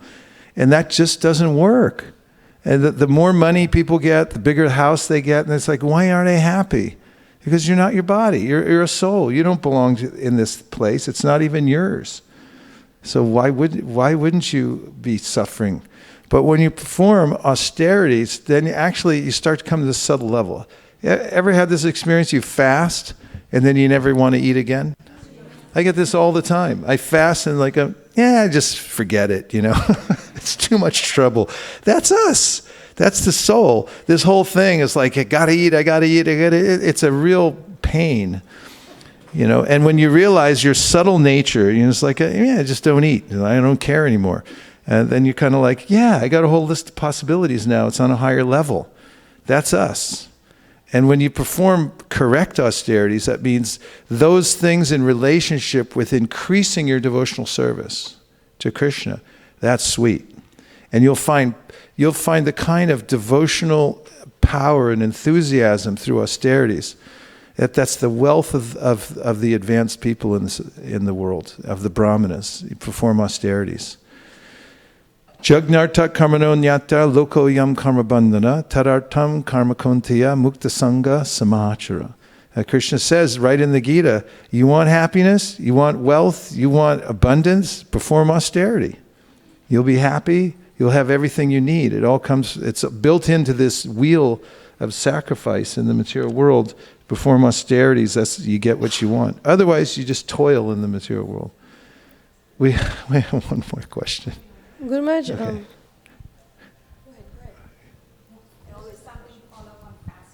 Following up on fasting.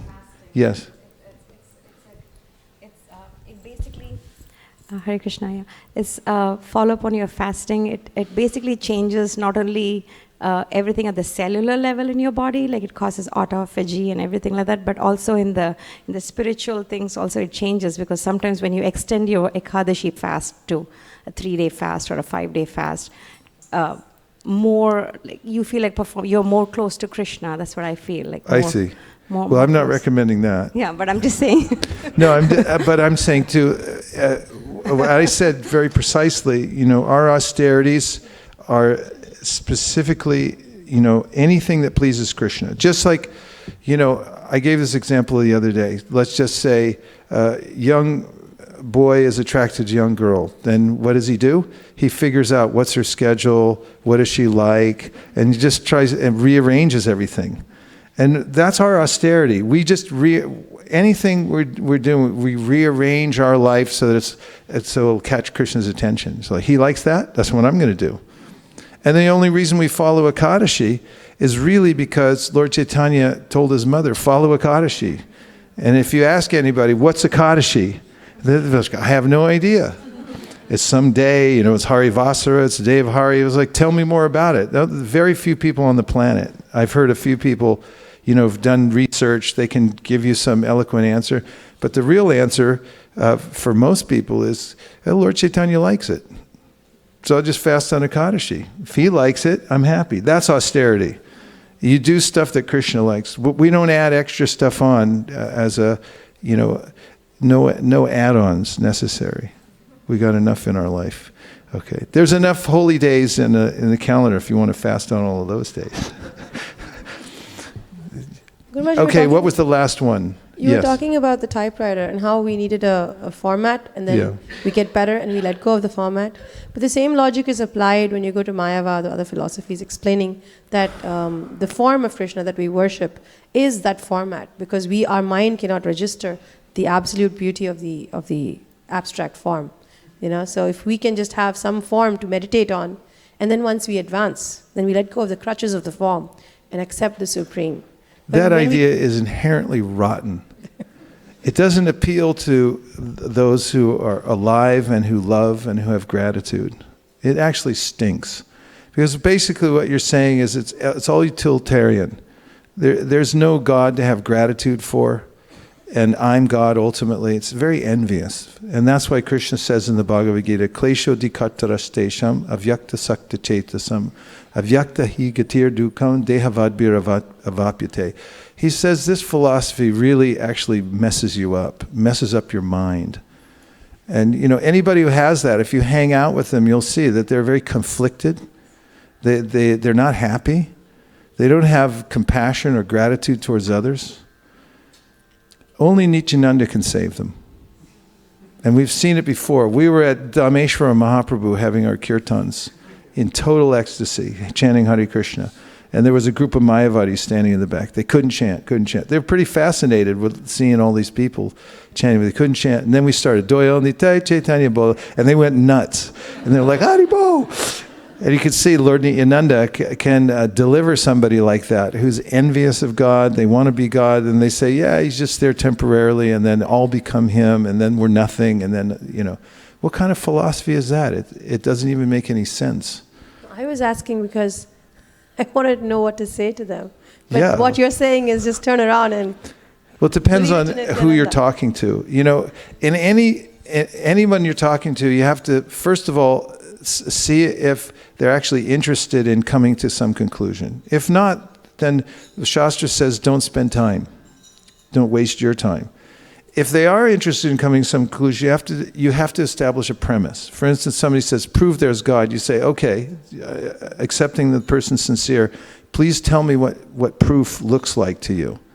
And then I'll try to come up with some.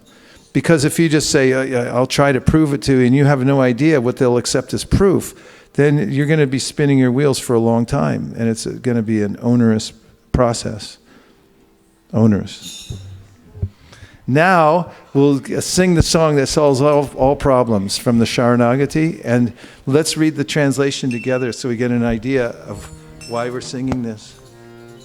This is an expression of extreme humility, and if one keeps this sense of humility in one's life and practices devotional service, he or she will make advancement very quickly. My life is always engaged in sinful activities without a trace of pious activities. I am always inclined to give great anxiety and trouble to other living entities. For my personal sense gratification, I never reject any kind of sinful activity. I'm not at all merciful, and I see only to my personal interest. When others are suffering, I become very happy. I am always speaking lies, and if someone is suffering, that is very pleasant to me. I have lots of material desires within my heart, and I'm always angry and deceitful. I'm captivated by subject matters of sense gratification, and I'm almost crazy. My ornaments are malice and false pride. I am conquered by sleep and laziness, and I am always averse to pious activities. But I am very enthusiastic to perform impious activities. I always cheat others for my prestige. I am conquered by greed, and I am always lusty. I am so fallen, I have no association with devotees, and I am always an offender. In my life there is not a bit of auspicious activity, and my mind is always attracted by something mischievous. Therefore, at the fag end of my life, I have become almost an invalid because of all such sufferings. Now in my old age, with no alternative, I have by force become very humble and meek. This Bhaktivinoda Thakur of his life's activities at the lotus feet of the Supreme Lord. Amar jivan zada pape rata nahi ko punye ralesha.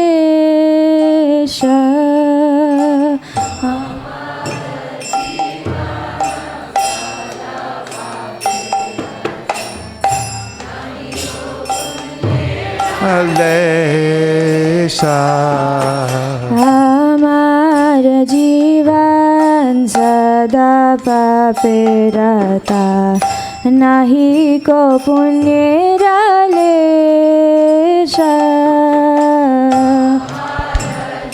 nibhana sada pape nahi to punye rajesha. Parere udveg diyach je ko to parere udveg diyach je ko to parere udveg diyach je ko to parere udveg diyach je ko to diyach jive raklesha diyach jive raklesha diyach jive raklesha diyach jive. Change. निज सुख लागी पापे नाही ढोरी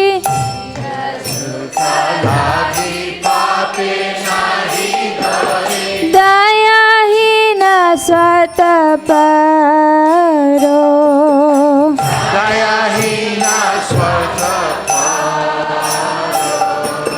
पर सुखे दुखी सदा मिथ्याभासी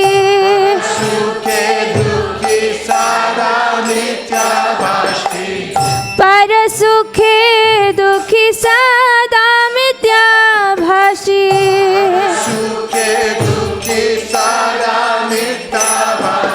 पर दुख सुख करो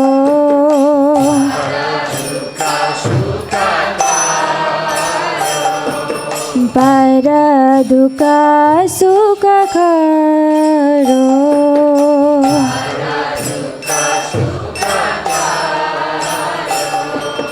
अशेष कामना हृदय माझे मोरा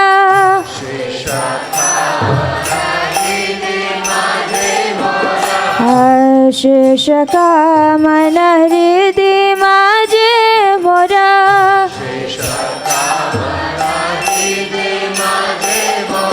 क्रोधी दंभ परायणा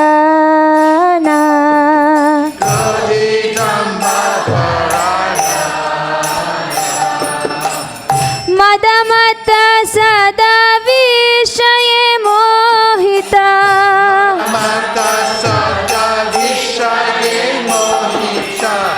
मदमत सदा विषय मोहिता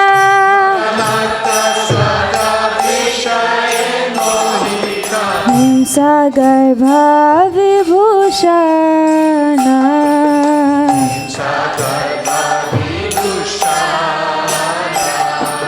हिंसा गर्भ विभूषण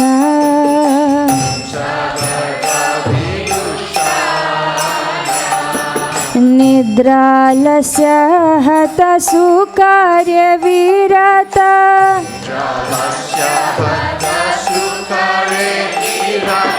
निद्रालस्य हत सुकार्य विरता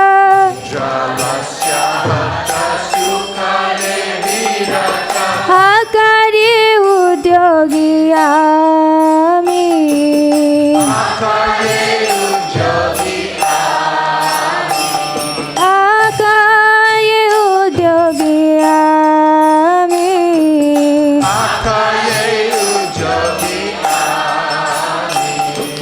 प्रतिष्ठा लागी आचारणा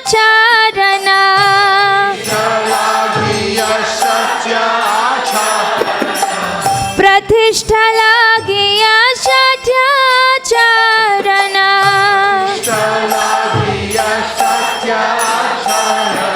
लोभहत सदा कामी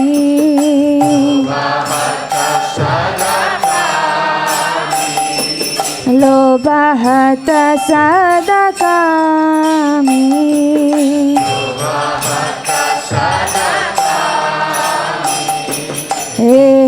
नो दुर्जन सजन वर्जिता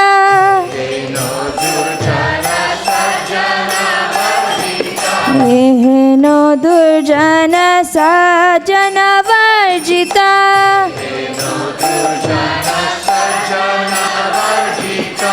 अपराधी निरंतर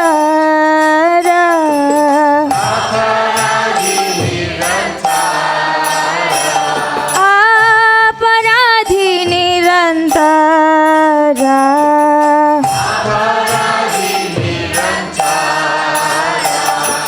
शुभ कार्य शून्य सदा नर्त मना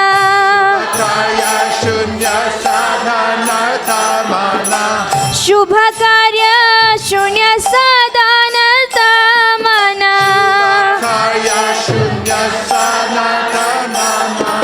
नाना दुखे जरा जरा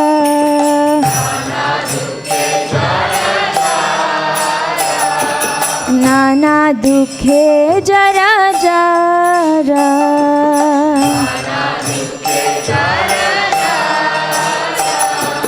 बाधा के कोना उपाय विहीना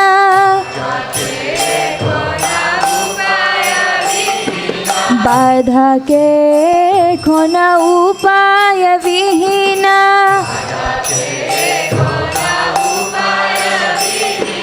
तात दिन खिंचना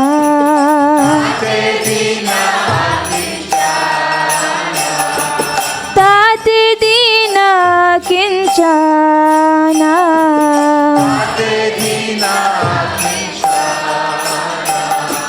भक्ति विनोद प्रभुराचरणे भक्ति विनोद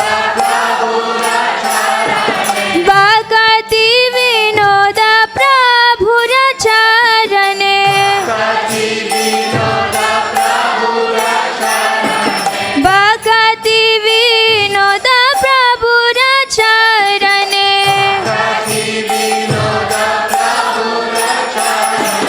गोरे दुख निवेदना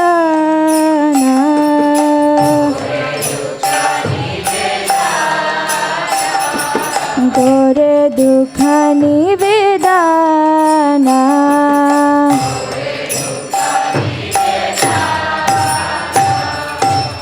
हमार जीवन सदा पपेरता नाही को पुण्य रलेशा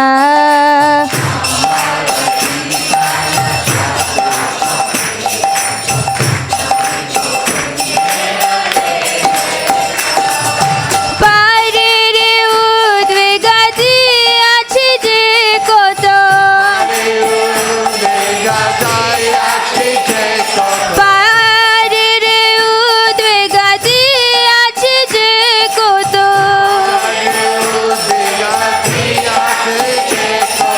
दियाछि जीवेर क्लेश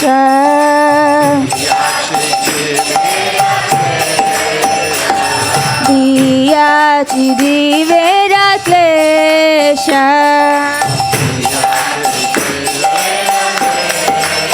जय वैष्णव ठाकुर जय वैष्णव ठाकुर वैष्णव ठाकुर जय वैष्णव Thakur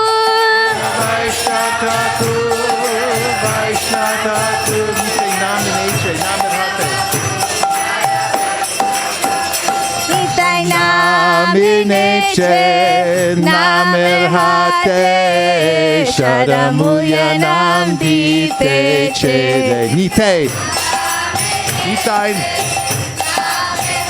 Nityananda nite namineche namer hate sharamuya nam dite chede nitai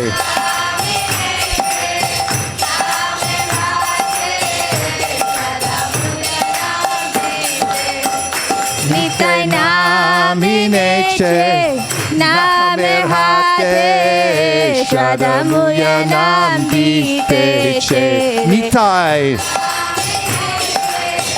Namirhate Shadamuya Nam Dite. One more time. Nitai Namineche Namirhate Shadamuya Nam Dite. Nitai Neche. One more. Nitai Namineche Namirhate Shadamuya Nam Dite. Nitai Namineche Namirhate Shada. Hare Krishna. Hare Krishna. Hare Krishna. Hare Krishna. Krishna Krishna. Hare Hare. Hare Rama. Hare Rama. Rama Rama. Hare Hare.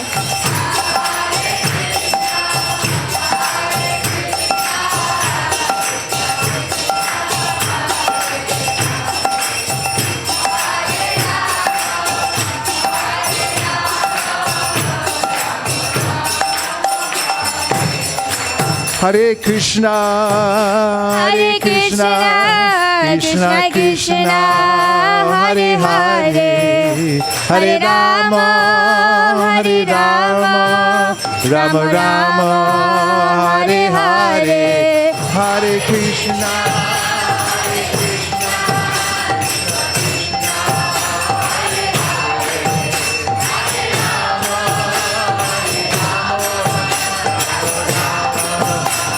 Nitai Gaur Haribo, Haribo, Haribo, Tai Gaur Haribo. Nitai Gaur Haribo, Haribo, Haribo, Nitai Gaur Haribo. Tai Gaur Premanande. So like a small red-beaked bird, we've tried to take one little drop out of the ocean of unlimited nectar of Harikatha and just enough to wet our beak. So we take this and you keep the bhajan going. You have to get your bhajan going at home. It has to be strong.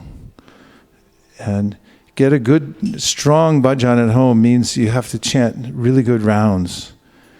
Put your heart and soul into it. Do whatever you have to do to make it work. Impress Krishna with your determination. And also go deeply within these books. Memorize the Sanskrit. And read all the books. And try to live a clean life, free from any kind of nasty encumbrances that just are meant for crows. Live the life of the Paramahamsas, follow in their footsteps. And then use all your enthusiasm and energy to try to figure out how to spread Krishna consciousness all over the world. The world's in turmoil and people are suffering and they don't even know why. They think it's because they're not identifying with their bodies hard enough. So they're trying to turn that direction. And so they need this Bhagavad Gita. That's a fact. So do these things, Lord Chaitanya says, and your life will be perfect and sublime. And we have perfect representative, Srila Prabhupada, who's taught us how to do these things. He put it all in one package so that we could do it. He was empowered to make that lens so everyone could see the process and just follow it. You're on the path of Raganuga. The spontaneous love for Krishna will come from following what we've got. It's all there. But follow it really with your heart and mind. And get your bhajan on. And also remember to make japa great again. Hare Krishna. Vanchakalpadrubhuscha kripasanabhevacha patitanam pavanebhyo vaishnavebhyo namo namaha nantakoti vaishnavinni ki jai. Now we have a Guru Puja. And just after that there's prasadam. So all is not lost. You can stay and be happy. Hare Krishna.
Nitai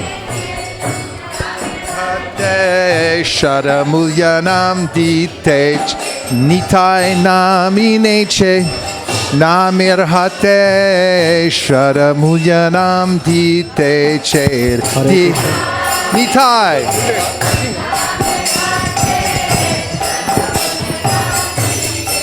Nitai Namineche Namirhate Shadamulyanam Diteche Nitai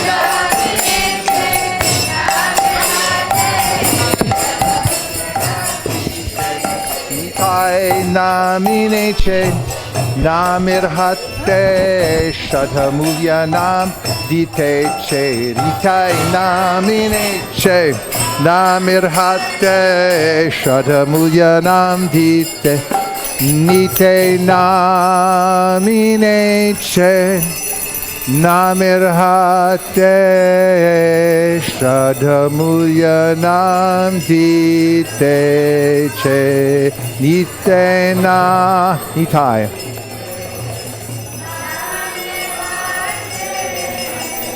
Shadamuyanam Dite Che Re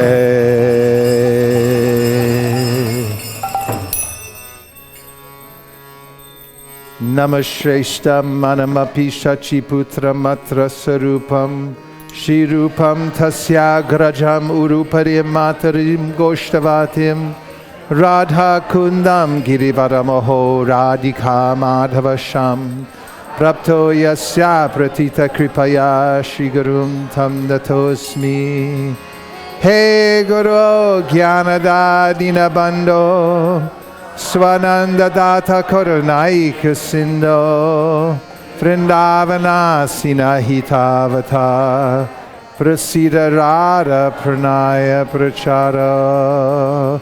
I bow down to the beautiful lotus feet of my spiritual master, by whose causeless mercy I have obtained the supreme holy name, the divine mantra, the service of the son of Shachi Mata, the association of Srila Sarup Damodar, Rupa Goswami and his older brother Sanatan Goswami, the supreme abode of Mathura, the blissful abode of Vrindavan, the divine Radhakund and Govardhan Hill, and the desire within my heart for the loving service of Sri Radhika and Madhava in Vrindavan.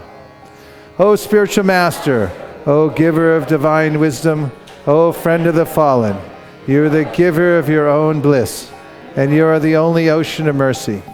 Although dwelling in Vrindavan, you have descended for the welfare of fallen souls like myself, and you are preaching the divine love of Radha for Krishna. Please be kind upon us. The lotus feet of our spiritual master are the only way by which we can attain pure devotional service. I bow to his lotus feet with great awe and reverence. By his grace, one can cross the ocean of material suffering and attain the mercy of Krishna. Our only wish is to have our consciousness purified by the words emanating from his lotus mouth. Attachment to his lotus feet is the perfection that fulfills all desires. He opens our darkened eyes and fills our hearts with transcendental knowledge. He is our Lord, birth after birth. From him ecstatic prema emanates. By him ignorance is destroyed. The Vedic scriptures sing of his character. Our spiritual master is the ocean of mercy, the friend of the poor, and the Lord and master of the devotees. O Master, be merciful unto us. Give us the shade of your lotus feet. Your fame is spread all over the world. Srila Prabhupada ki jai.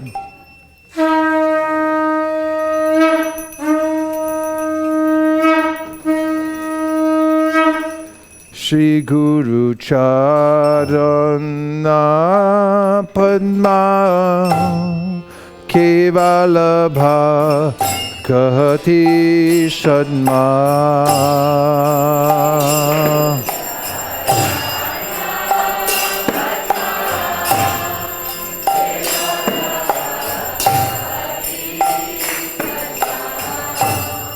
Shri Guru Charana Padma Kevala Bhakati Sadma.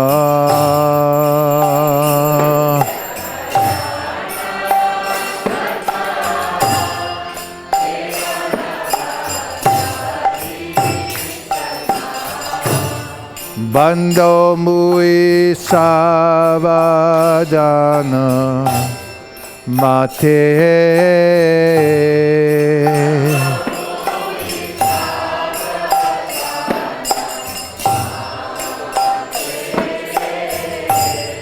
Bando Mui Savadana Mate.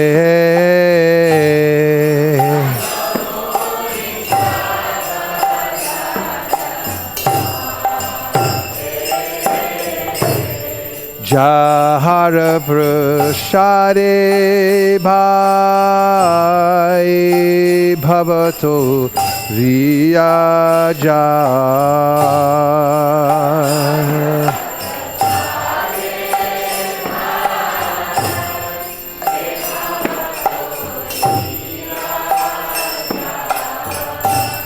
Jahara prasade bhai bhavato riyaja.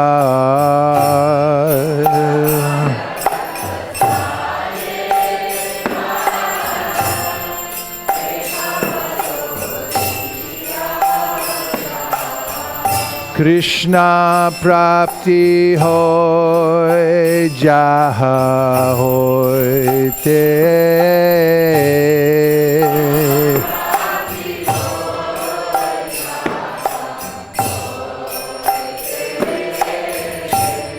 Krishna prapti hoy jaha hoy te.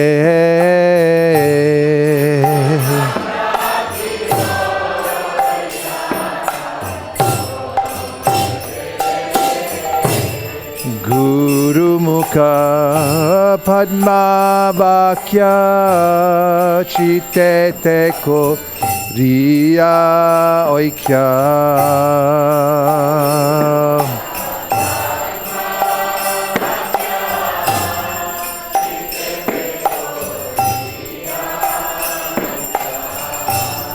Guru Mukha Padma Vakya Chitete Ko Riya Oikya.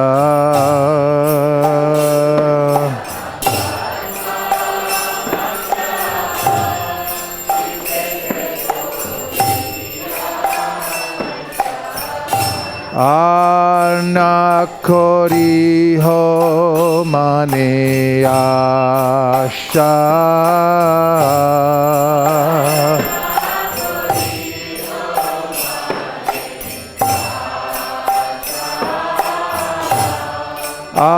na kore ho mane asha.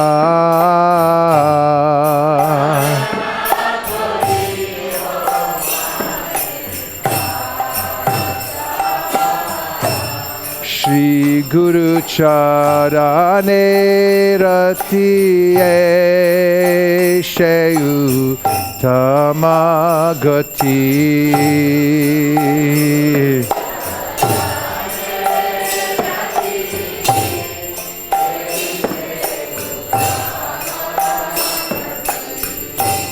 Shri Guru Charane Ratiye Sheyu Tamagati.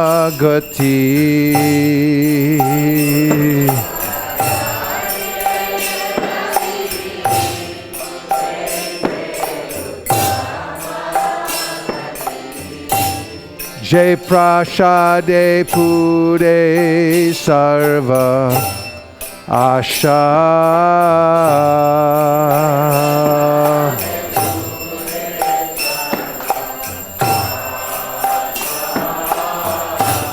Jai Prashade Pure Sarva Asha.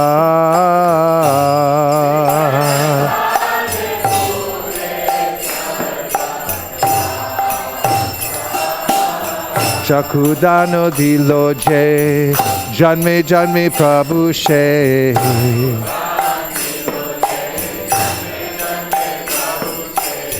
Chakudan dilo je, janme janme Prabhu she.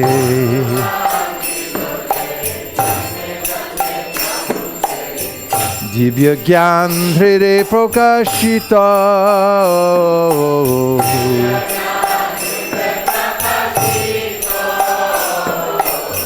Divya Gyan Hride Prakashita.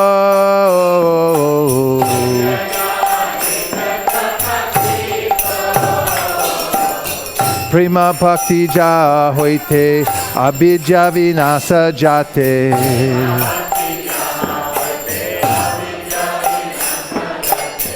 Prema Bhakti Jaha Hoite Abhidya Vinasa Jate.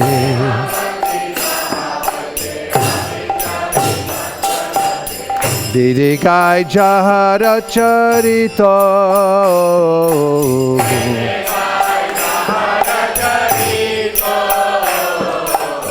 Vidikai Jahara Charito.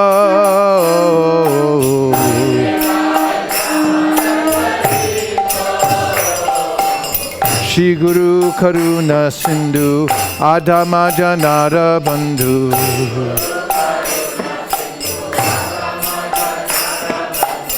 Shri Guru Karuna Sindhu Adhama Janara Bandhu.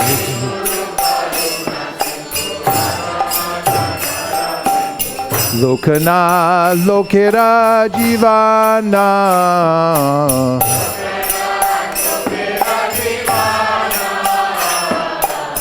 Lokana Lokera Jivana.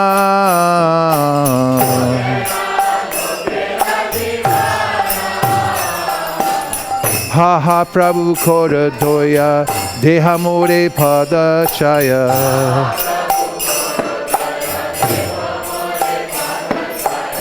Ha ha Prabhu Kora Doya Dehamore Pada Chaya.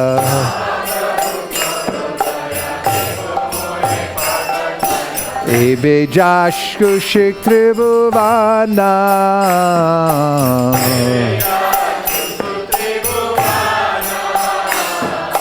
Ebe Jashku Shik Tribhuvana.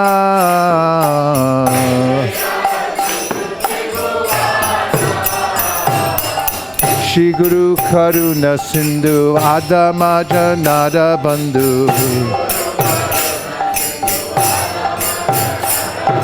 Shri Guru Karuna Sindhu Adhama Janara Bandhu. Lokana Lokera Jivana.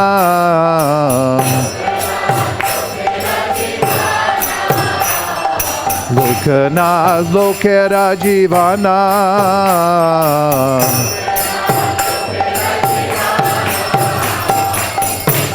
Ha ha Prabhu Kora Doya De amore para chaya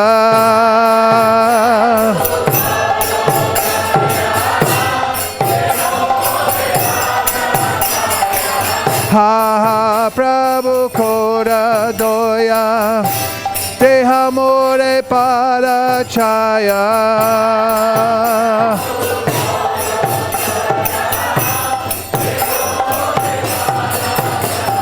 Ha Prabhu Kora Doya De amore pada chaya Ha Prabhu Kora Doya De amore pada chaya Jaya Prabhupada, Prabhupada, Prabhupada, Jaya Prabhupada.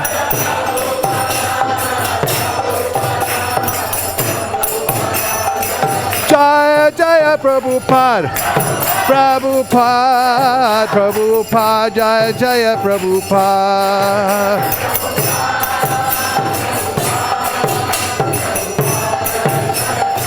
Jaya Jaya Prabhupada, Prabhupada, Prabhupada, Jaya Jaya Prabhupada.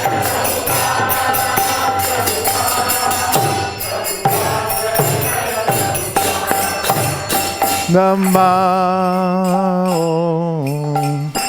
Vishnu Padaya Krishna Preshaya Bhutale Srimate Bhaktivedanta Swami Niti Namine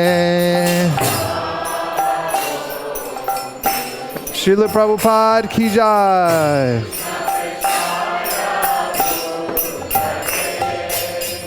Srimate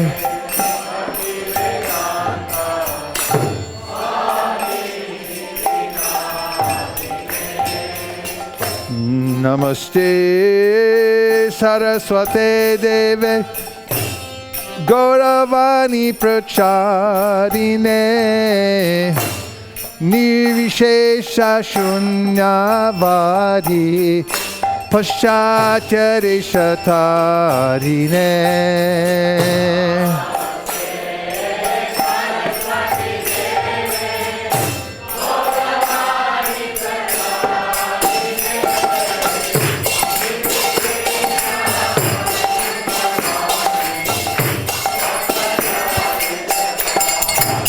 Jaya Shri Krishna Chaitanya Prabhu Nityananda Shri Advaita Gadadhar Shivasadi Gaur Bhakta Vrinda Kali Kukur Kali Kukur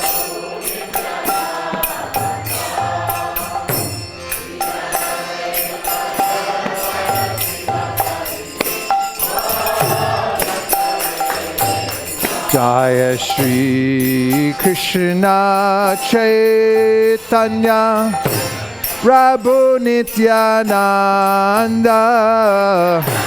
Shri Advaita Gadadhar Shivasadi Gaur Bhakta Vrinda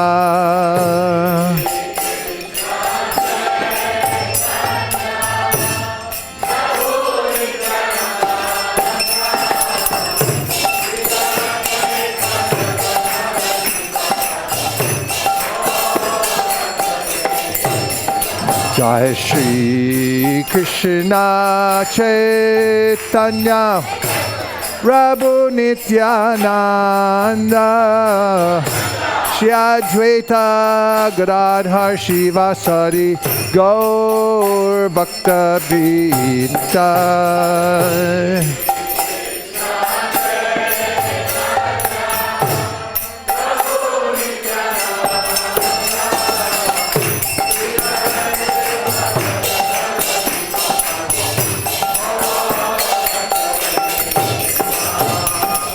Kali kukur kadan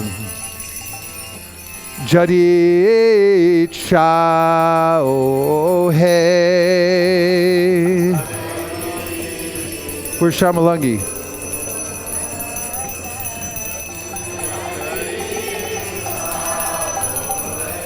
Kali kukur kadan Jadi chao hey. You know the translation?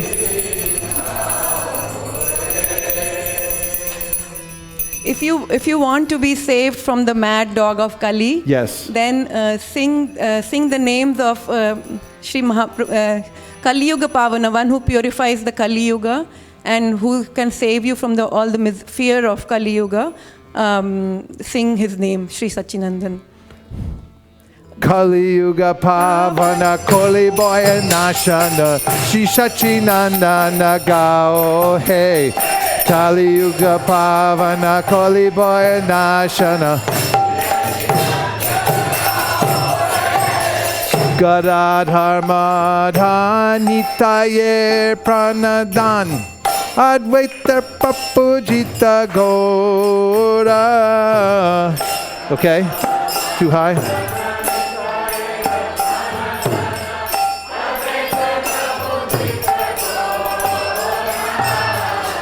Nimani Hey Pranadan Advaita Prapujita Gora Gadadhar Madhan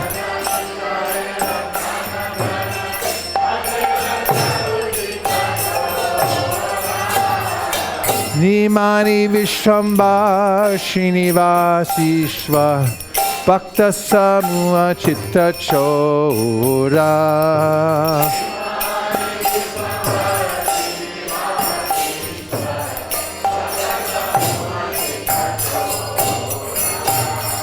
Nadiya Shashada Mayapurishva Nambravartana Sura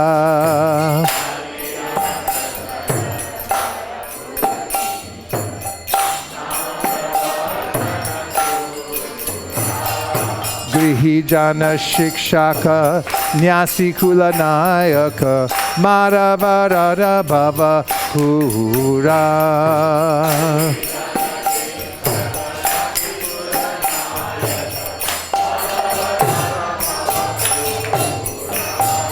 Sarvabhauma Shodhana Gajapati Tarana Ramananda Poshana Vira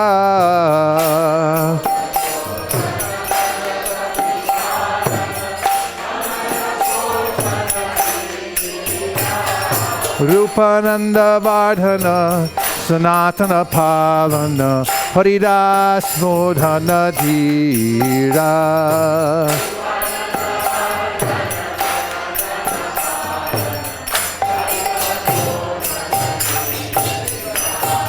Brajaras Bhavana Jishna Mata Shatana Kapati Vigatana Kama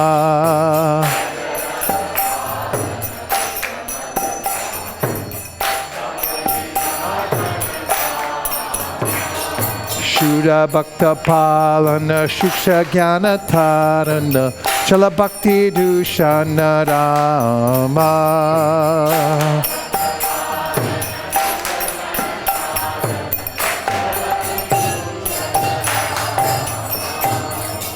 Kali Kukur Kadam Jadi Chao He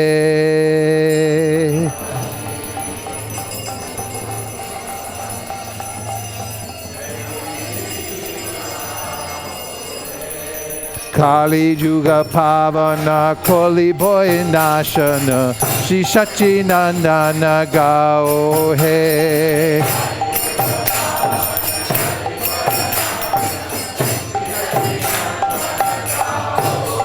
Hori Haraya Nama Krishna Yadavaya Nama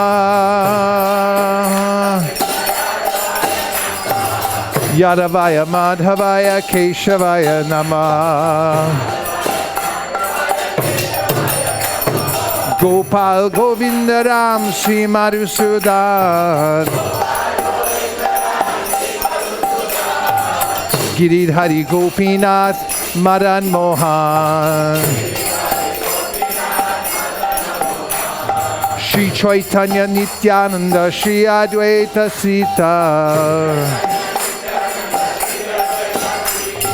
Hari Guru Vaishnava Bhagavata Gita.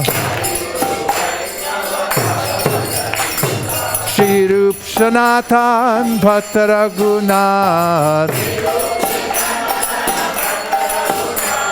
Shri Jiva Gopal Bhatta Das Raghunath.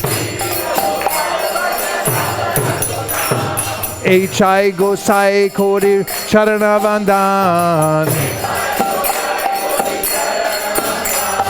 Jahoite Vignanash Abhishta Puran. H.I. Gosai Jar Muitar Das.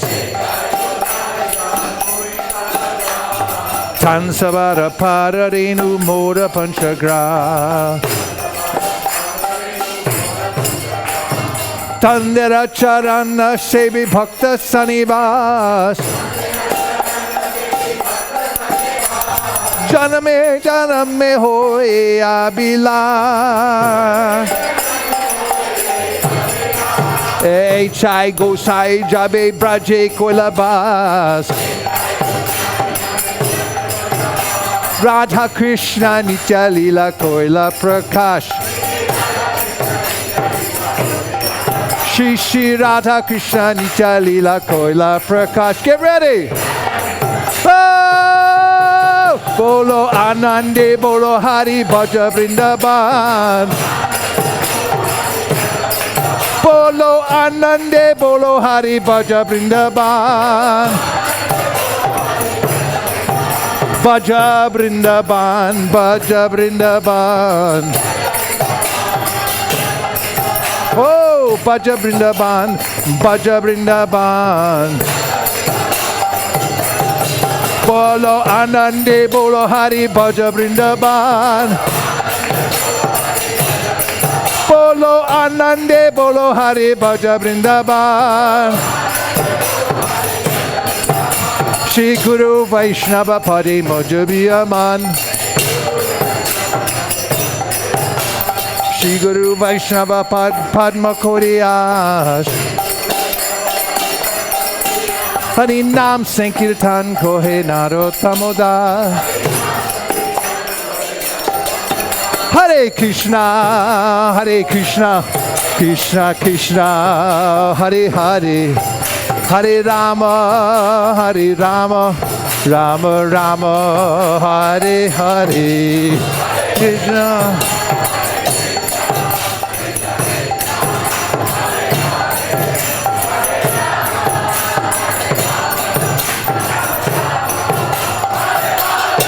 Hare Krishna, Hare Krishna, Krishna Krishna, Hare Hare. Hare Rama, Hare Rama, Rama Rama, Hare Hare.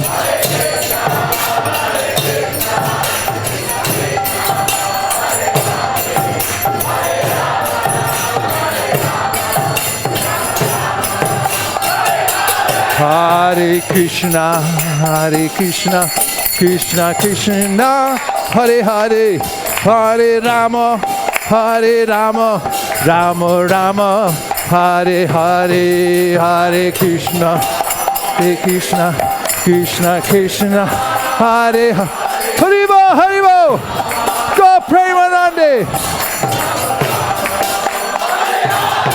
Hare Krishna, Hare Krishna, Krishna Krishna, Hare Hare. Hare Rama, Hare Rama, Rama Rama, Hare Hare. Hare Krishna.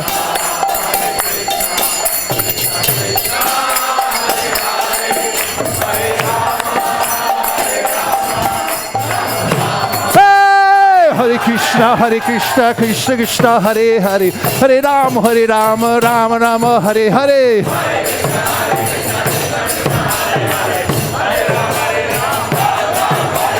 Hare Krishna, Krishna Krishna, Hare Hare, Hare Rama, Rama Rama, Hare Hare.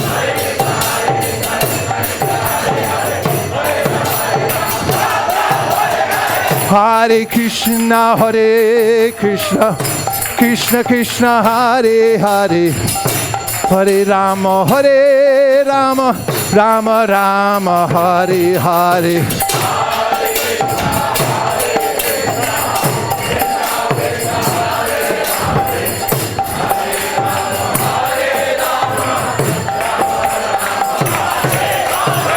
Hare Krishna, Krishna Krishna, Hare Hare, Hare Rama, Rama Rama, Hare Hare. Yeah!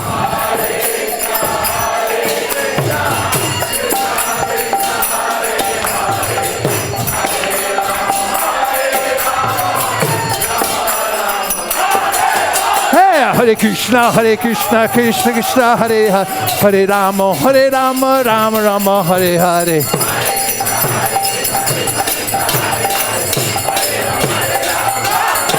Bhajare, hey, hey, Radha Govinda Gopala Hare.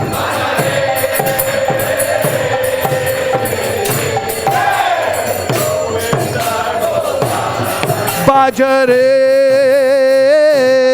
hey, hey, Radha Govinda Gopala Hare.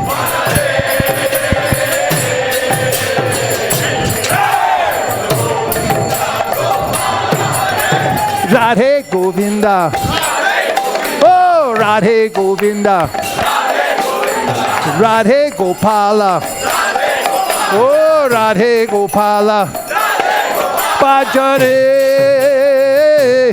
hey, hey, Radha Govinda Gopala Hare.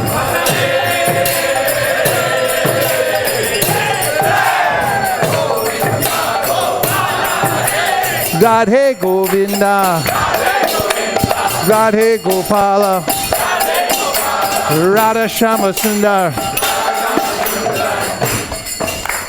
Radha Madan Mohan, Radha Giridhari, Radha Mohan, Kishore, oh Kishore, Kishore, Radha Vallabhihari, Radha Bank Bihari, Radha Birihari, Radha Bank Bihari, Radha Madhava, Radha Madhava, Radha Gandharika Giridhari, Kishore Kishore, Kishore, Kishore, Gandharika Giridhari, Giridhari, Radha Bank Bihari, Radha Giridhari, Giridhari, Radha Krishna Chandra, Radha Parthasarathi. Bhajare,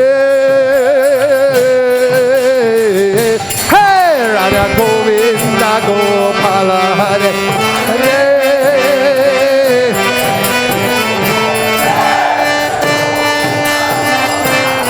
Bhajare, hey, Radha Govinda Gopala Hare.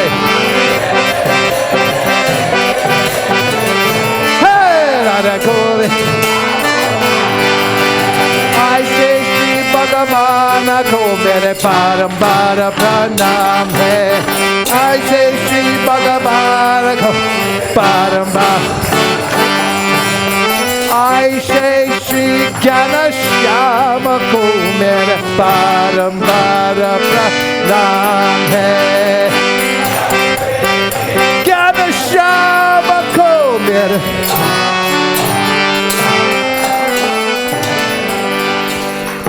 Thy Gaura Premanande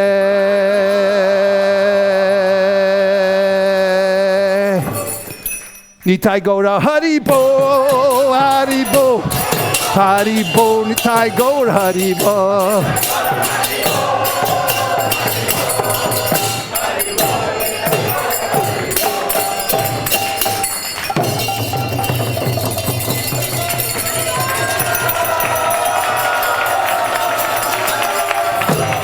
Jai Om Vishnupad Paramahamsa Parivrajakachaja Stotra Shishimad Abhay Charana Ravinda Bhaktivedanta Swami Maharaj Srila Prabhupada Ki Jai Om Vishnupad Paramahamsa Parivrajakachaja Stotra Shishimad Srila Bhaktisiddhanta Saraswati Goswami Maharaj Ki Jai Ananta Koti Vaishnavindi Ki Jai Namacharya Srila Haridas Thakur Ki Jai Prem se kaho Shri Krishna Chaitanya Prabhu Nityananda Sri Advaita Gadadhara Shivasari Gaura Bhakta Vrindiki Shri Shri Radha Krishna Gokupinath Shamakund Radhakund Giri Govardhan Ki Shri Vrindavan Dham Ki Shri Mayapur Navadip Dham Ki Shri Jagannath Puri Dham Ki Tulsi Devi Bhakti Devi Ki Jamuna Devi Ganga Devi Ki Samveda Bhakta Vrindi Ki Shri Jagannath Rath Yatra Ki. All glories to the assembled devotees. All glories to the assembled devotees. All glories to the assembled devotees. Gaur Premanande. One thing, if you go back to the translation for the prayers we just sang for the Shri Guru Vandana, and you'll see that here's a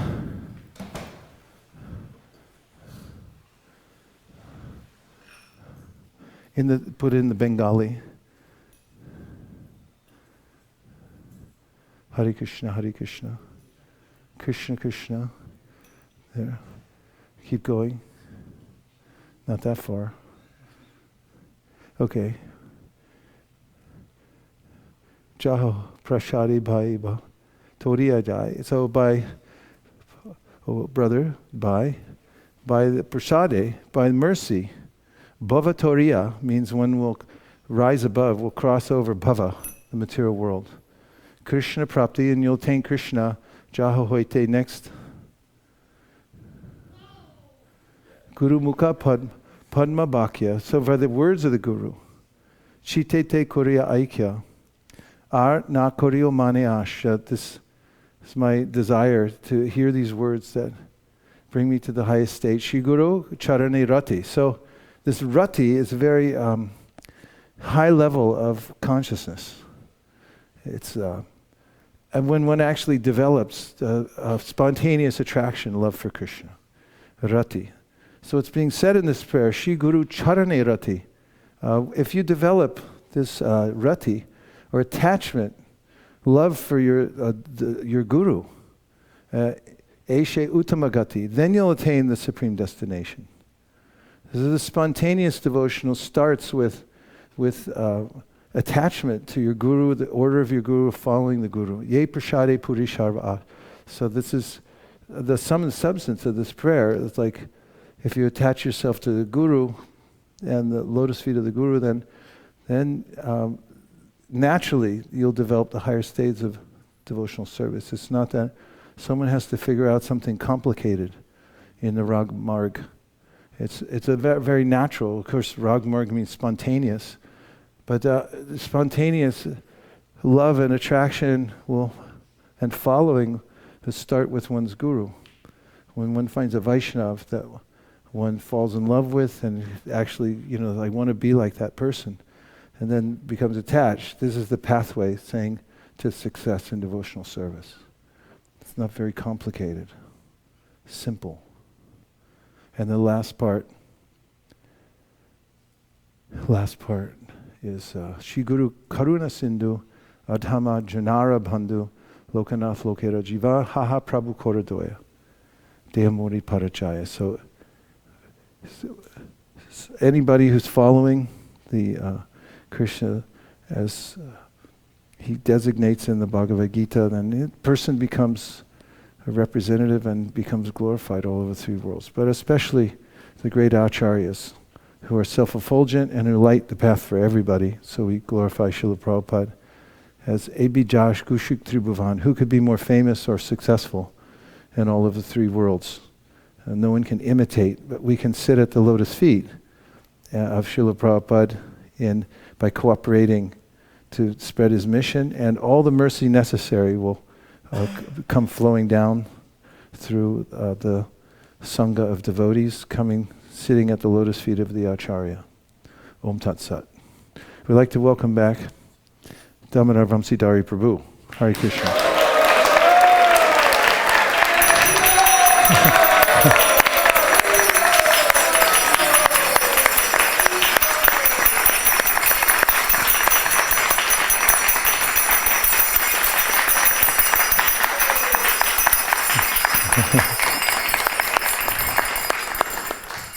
We've had a spurti, just a brief glimpse we can see, but that's very helpful to us. Thank you for coming back, for being here. Are there other announcements for this morning? Malini, please. We're inching towards our goal, even though the marathon's over, right? We're starting our next marathon, which is for Janmashtami. Haribo! With San Francisco Rath Yatra. So today we have a book packing immediately following Prasadam. So after the Prasadam prayers, devotees are requested to take Prasadam in the picnic area so that we can set up for the books here. And the kids are taking the lead to organize the packing, and they are going to take over everything, and we are going to assist them in the service. Haribo! And tomorrow we are distributing 800 book packs during the parade. Usually what happens is that a lot of book packs get left over, or they are in the strollers. This year, Venudhari Prabhu is going to carry the books in a big cart, and one will be in the middle and one will be in the front. So please pick up the book packs and distribute them immediately. And we just don't want any book packs to be returned back to the book table towards the end. And also, if you like to sign up to volunteer at the book table, we will send a sign-up sheet. Please come and take the mercy. It's really fun distributing books at the Rath Yatra. So please come and join us. And also, today we are going out on book distribution as well. One team is going to San Francisco to the Jazz Festival, and Kautu Karuna Prabhu is leading that team. And Fremont kids team is going for Bhagavatam, and one team for Bhagavad Gita. And there is one more team in Cupertino for Bhagavad Gitas, and there will be one more door-to-door Srimad Bhagavatam distribution.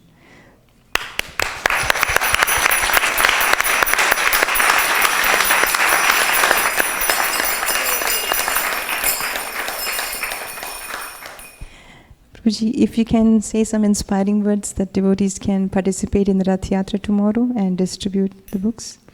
Please participate in the Rath Yatra tomorrow and distribute books. It's a rare opportunity. Rath Yatra in the West started in San Francisco, and anyone who participates in this will get special blessings. And from the time when I started participating in Rath Yatra in San Francisco, Prabhupada would ride on the cart here, and we would distribute books around the cart. And Prabhupada always watched the book distributors. That's why we did it. That was the way everybody knew that was the way to get noticed. Even amidst the huge crowd, Prabhupada's eyes would follow the book distributors in the crowd. He did that. And so even to this day, those who are distributing books amidst the crowd, the people are open when they watch the great festival come down the road, and they're in a sense of Ashcharyavad. They have wonderment in their eyes, and they receive a book pack during that time, and their heart is open. They can take it home and appreciate it. So a lot of devotees each doing a little bit, and also be aware that the people may not like to get approached like 5 or 6 or 10 times. So if you can be a little aware of people ahead of you that have already sucked up all the mercy. And if you want more, then you have to move ahead further. You have to be a little greedy to do that, but that's okay. So just be aware and be nice to people. Leave everyone a good impression whenever you can. Also at the end of the parade in the kirtan, they want us to move past Jagannath's carts, not stand there when they move the deities. So as soon as Jagannath parks in his cars, then we're going to all just keep going in the kirtan all the way down into the grassy meadow and let Jagannath come to his place and we'll greet him there rather than staying up where we have before.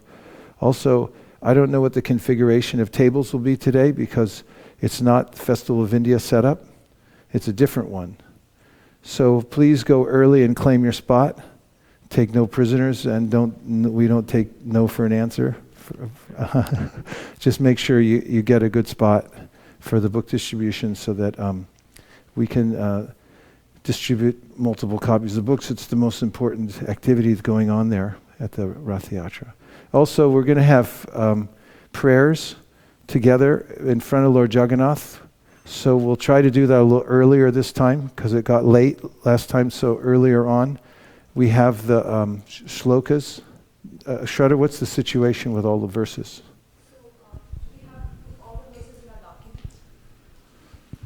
So we put all the verses in a document, and I will be posting the document in two places. One at ISKCON General, and also on Fan the Spark Facebook page. Okay. So that you should download that on your devices and use that tomorrow while reciting the prayers. Yeah, get them on your device. That will be the easiest, and then we can follow along. And is there a few copies we're bringing for strangers? Yeah, a few. Yeah.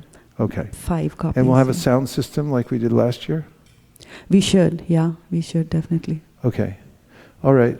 Are there any questions or other announcements? Yes, Avantika.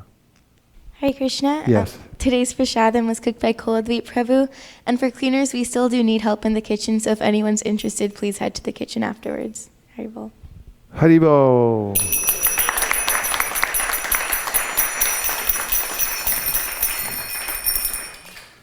Oh my Lord, this material body is a place of ignorance, and the senses are a network of paths to death. Somehow or other we have fallen into this ocean of material sense enjoyment. And of all the senses, the tongue is the most voracious and difficult to control. But you are so kind, dear Lord Krishna. You have given us this nice prasadam to help conquer the tongue. Now let us honor this prasadam to our full satisfaction and glorify your Lordship, Shri Shri Radha Krishna, and love, call for the help of Lord Chaitanya and Lord Nityananda. Sharirad Vijaja Jatendriya Rahika Jive Pele Vishaya Shagare Dharma Dedi Boyati Lobo Moisu Durmati Take Jeta Katita Shamshae Krishna Bodha Doyamoy Gauri Bare Jihaja Shaprasha Annati Loba Shayanamritapa Radha Krishna Gunaga Premedako Shri Chaitanya Dita Premedako Shri Chaitanya Dita Bhavachare Govinde Nam Brahmari Vaishnave Sapa Punya Vatam Rajan Vishvaso Navijayat Prasade Sarva Dhukanam Hanirasyo Pajayate Prasanate Sasoyashu Bhuripaya Vatishta Sayo Prabhukta Shadganda Vasalankara Charchitaha Utishta Bojino Dasas Tavamayam Jemahi Bhagavat Shri Mahaprasada Ki Gite Namineche Namirhote Sharamuya Nam Viteche Nitai Namineche Namirhate Sharamuya Nam Nite Namineche Namirhate Sharamuyanam Vite Chere Vite na Nitai Sharamuyanam Vite Chere. Please come take prashadam. Haribo. Taigoda Haribo. Haribo. Haribo. Taigoda Haribo.